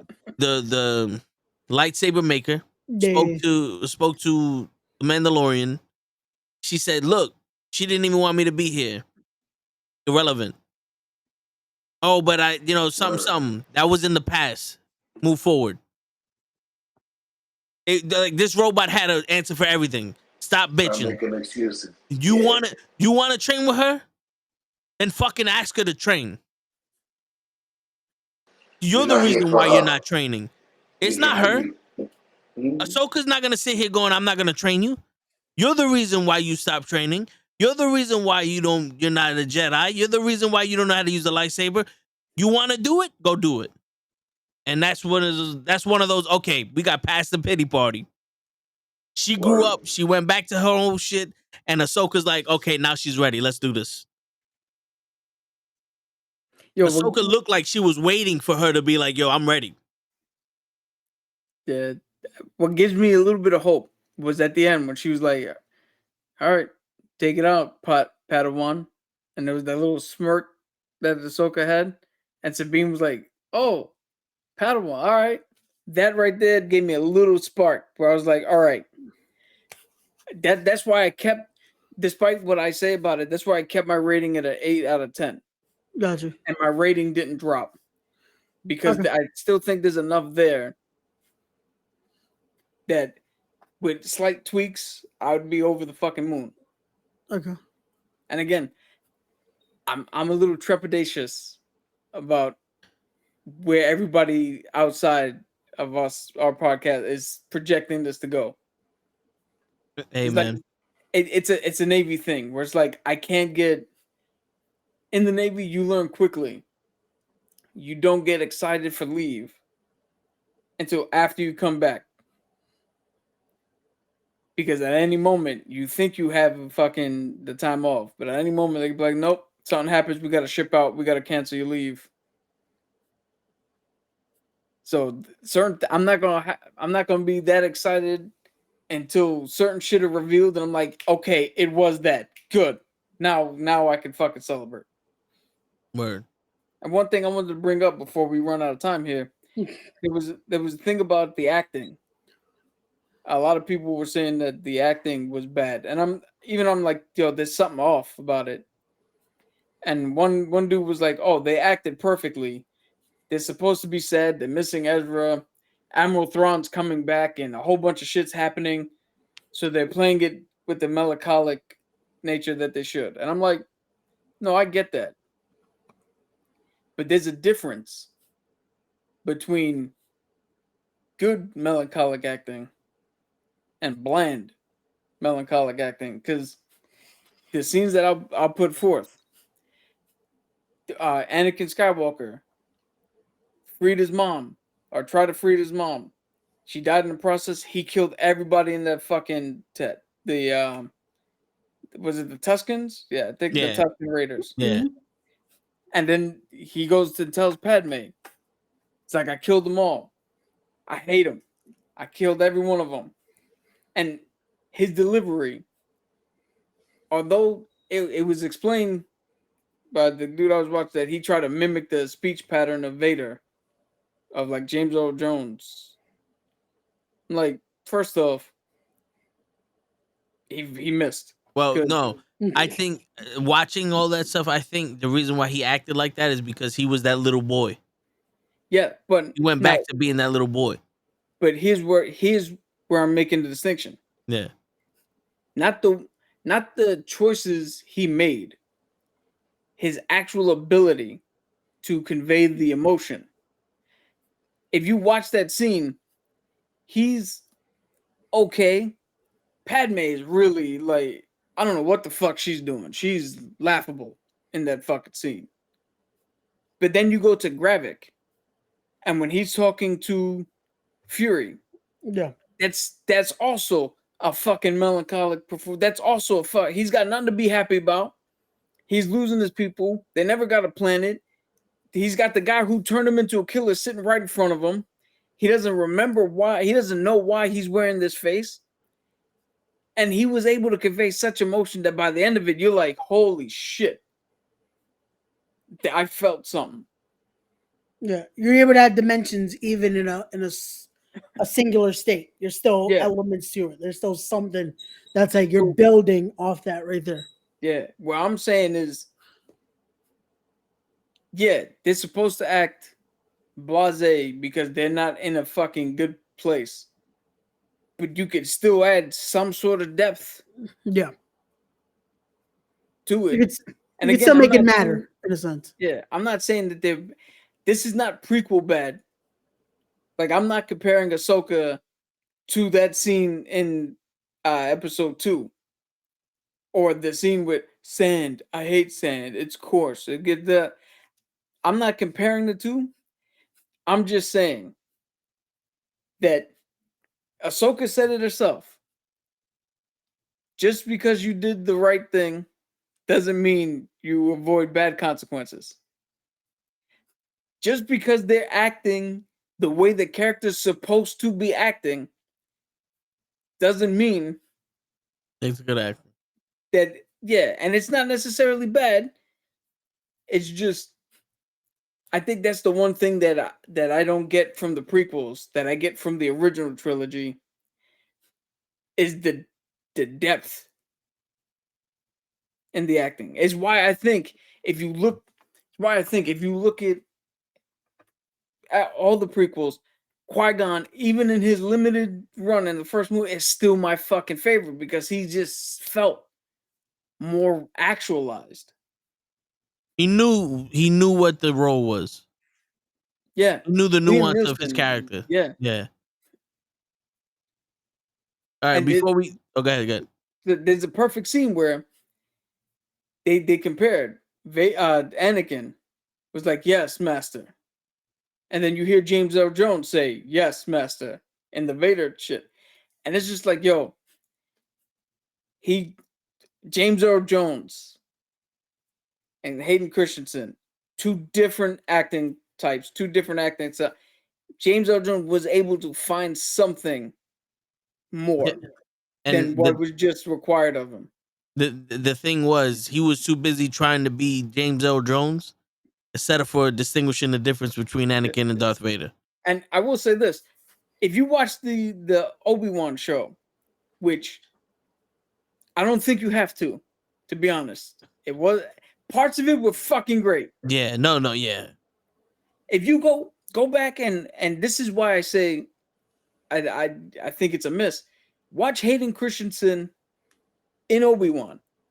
That scene where him and Obi-Wan are sparring back on Coruscant. Yeah. That shit. That is acting. That hooked. That had all the fucking gravitas. That had depth in it. That wasn't wooden or fucking, it didn't fall flat or anything. That was good. That didn't feel phoned in. That was just. All right, so before we go, Ray, you want to get your opinion on episode 2? I don't know if I kind of just mixed it in there. It to me, that fight gave me potential. That gave me something. To me, I feel like that's at least, if this is the start of it, even though for what it was, I feel like at least we have something to build off there. To me, that episode gave me at least a little something of where we're going to see these characters go, where we're going to see this story go. And again, I want to give it promise because I like seeing Rosario Dawson as Ahsoka here. Yeah. I see where she's going with it could work. So, all right, we'll see. Yeah, show you got anything for episode 2? Yeah, I'm excited because unlike y'all, these are like my first actual Star Wars that I'm watching. So I'm watching like a kid. I'm unbiased. I don't know Asuka needs to be stronger. I just watch and enjoy. So I'm good. I'm liking it so far. I'm tripping that y'all saying negative things. That's why I like that I'm unbiased. Because this show started a lot better than WandaVision. And you guys rave about WandaVision. Yeah. And I agree with you. Go ahead. No, again, it's not that the show's bad. We're back to where we should have been. Yeah. Now you wanted to take him somewhere else. Star Wars, take this man somewhere else, please. Show you missed this because we were so positive at the beginning. We got to say something negative now. Yeah, we got to be balanced on this show. Listen, the thing was, if you sit there and you watch when they did the Star Wars thing and the panel when they were talking about Ahsoka, when they mentioned that they were making an Ahsoka series, and she came out and she was talking about how she was talking to the girl who played Ahsoka in the thing, and she feels like she knows Ahsoka in and out. She watched Rebels and she's a huge fan and yada yada yada. It's like, okay, we know the cast and everybody here is on board. This is supposed to be the perfect storm of. This is Henry Cavill as The Witcher season 1. You know what I'm saying? That's what we're expecting here, and that's why I'm like, all right, let's keep the magic going. The thing with WandaVision is like we didn't have expectations. We knew what was happening. So for them to do something a little different, it was like our imagination running wild. Did she do this? Did she not do this? Because we're asking questions like we know what's going on. We already know. But they threw us that curveball. That's when we started asking questions. And then after everything, all the dust settled and we saw what's happening, that's why you liked it afterwards. Where in the beginning we were so like, oh, wait a minute. Maybe someone got her under control. Maybe someone's doing this to her. You know what I'm saying? Like Ahsoka, this isn't really the Ahsoka we know, but let's hope they get us there. You know what I'm saying? Because that's the biggest thing is like Chopper, which was the R2D2 looking robot that was in the plane for the show. In the cartoon, he's a sassy motherfucker. Yeah, like you can almost understand him. I would say that if they were truly making a live action, they'd have to cast like a black woman to play him. Yeah, word. He's a sassy motherfucker. So it was good to see. Funny thing, he was sassy. That's what I'm saying. They hit him on the nose. Yeah, they hit him on the nose. I thought he was complaining. No. So that gives me promise. So it's like, all right, maybe they're trying to tone back these characters a little bit to show us something else. Maybe it was that. It was like, yo, let's tone them down a little bit to show them something else. Because a lot of it, to me, the most important thing was the witch, the new Jedi, the apprentice, and they're looking for Thrawn. Yeah. You know, like it's almost like Ezra's always in the background. Like if we get to Ezra, perfect, but we need Thrawn. Fuck him. You know what I'm saying? So that's why I got the hope. I'm hoping episode 3 is better or is starting to build up to something else. Because, you know, we need it. We need these shows to be back to where they were. No, it needs to be better than where they were. It's true. But I'm talking about like Mandalorian 1 episode, season 1. Yeah. I'm not talking about Boba Fett. I'm not talking about She-Hulk. I'm not talking you about like the 0.5 of Mando in there? That's what saved Boba Fett to me. Yo, Grogu was the best part of show. Yeah. Mandalorian season 2.5. That's what saved Boba Fett was that. Like just throw Pedro Pascal in anything. That works. It saves it. It works. I have a question before we go. What's the timeline of this? Is this during Mando? Is it before? When is this? Cap's frozen? I think he's frozen, yeah. Yeah, either that or he's staring at you, Show. He's waiting for one of us to answer. I got the answer. What is the Show? You got the answer? Nah, you bugging. I don't even know how to spell Star Wars. Well, On that, on that note, we'll figure that out next week. no. But it's your friendly neighborhood knucklehead signing out. Everybody that's listening, that's your homework. Figure out what timeline this Ahsoka shit is at, and then we'll be there. Peace, everybody.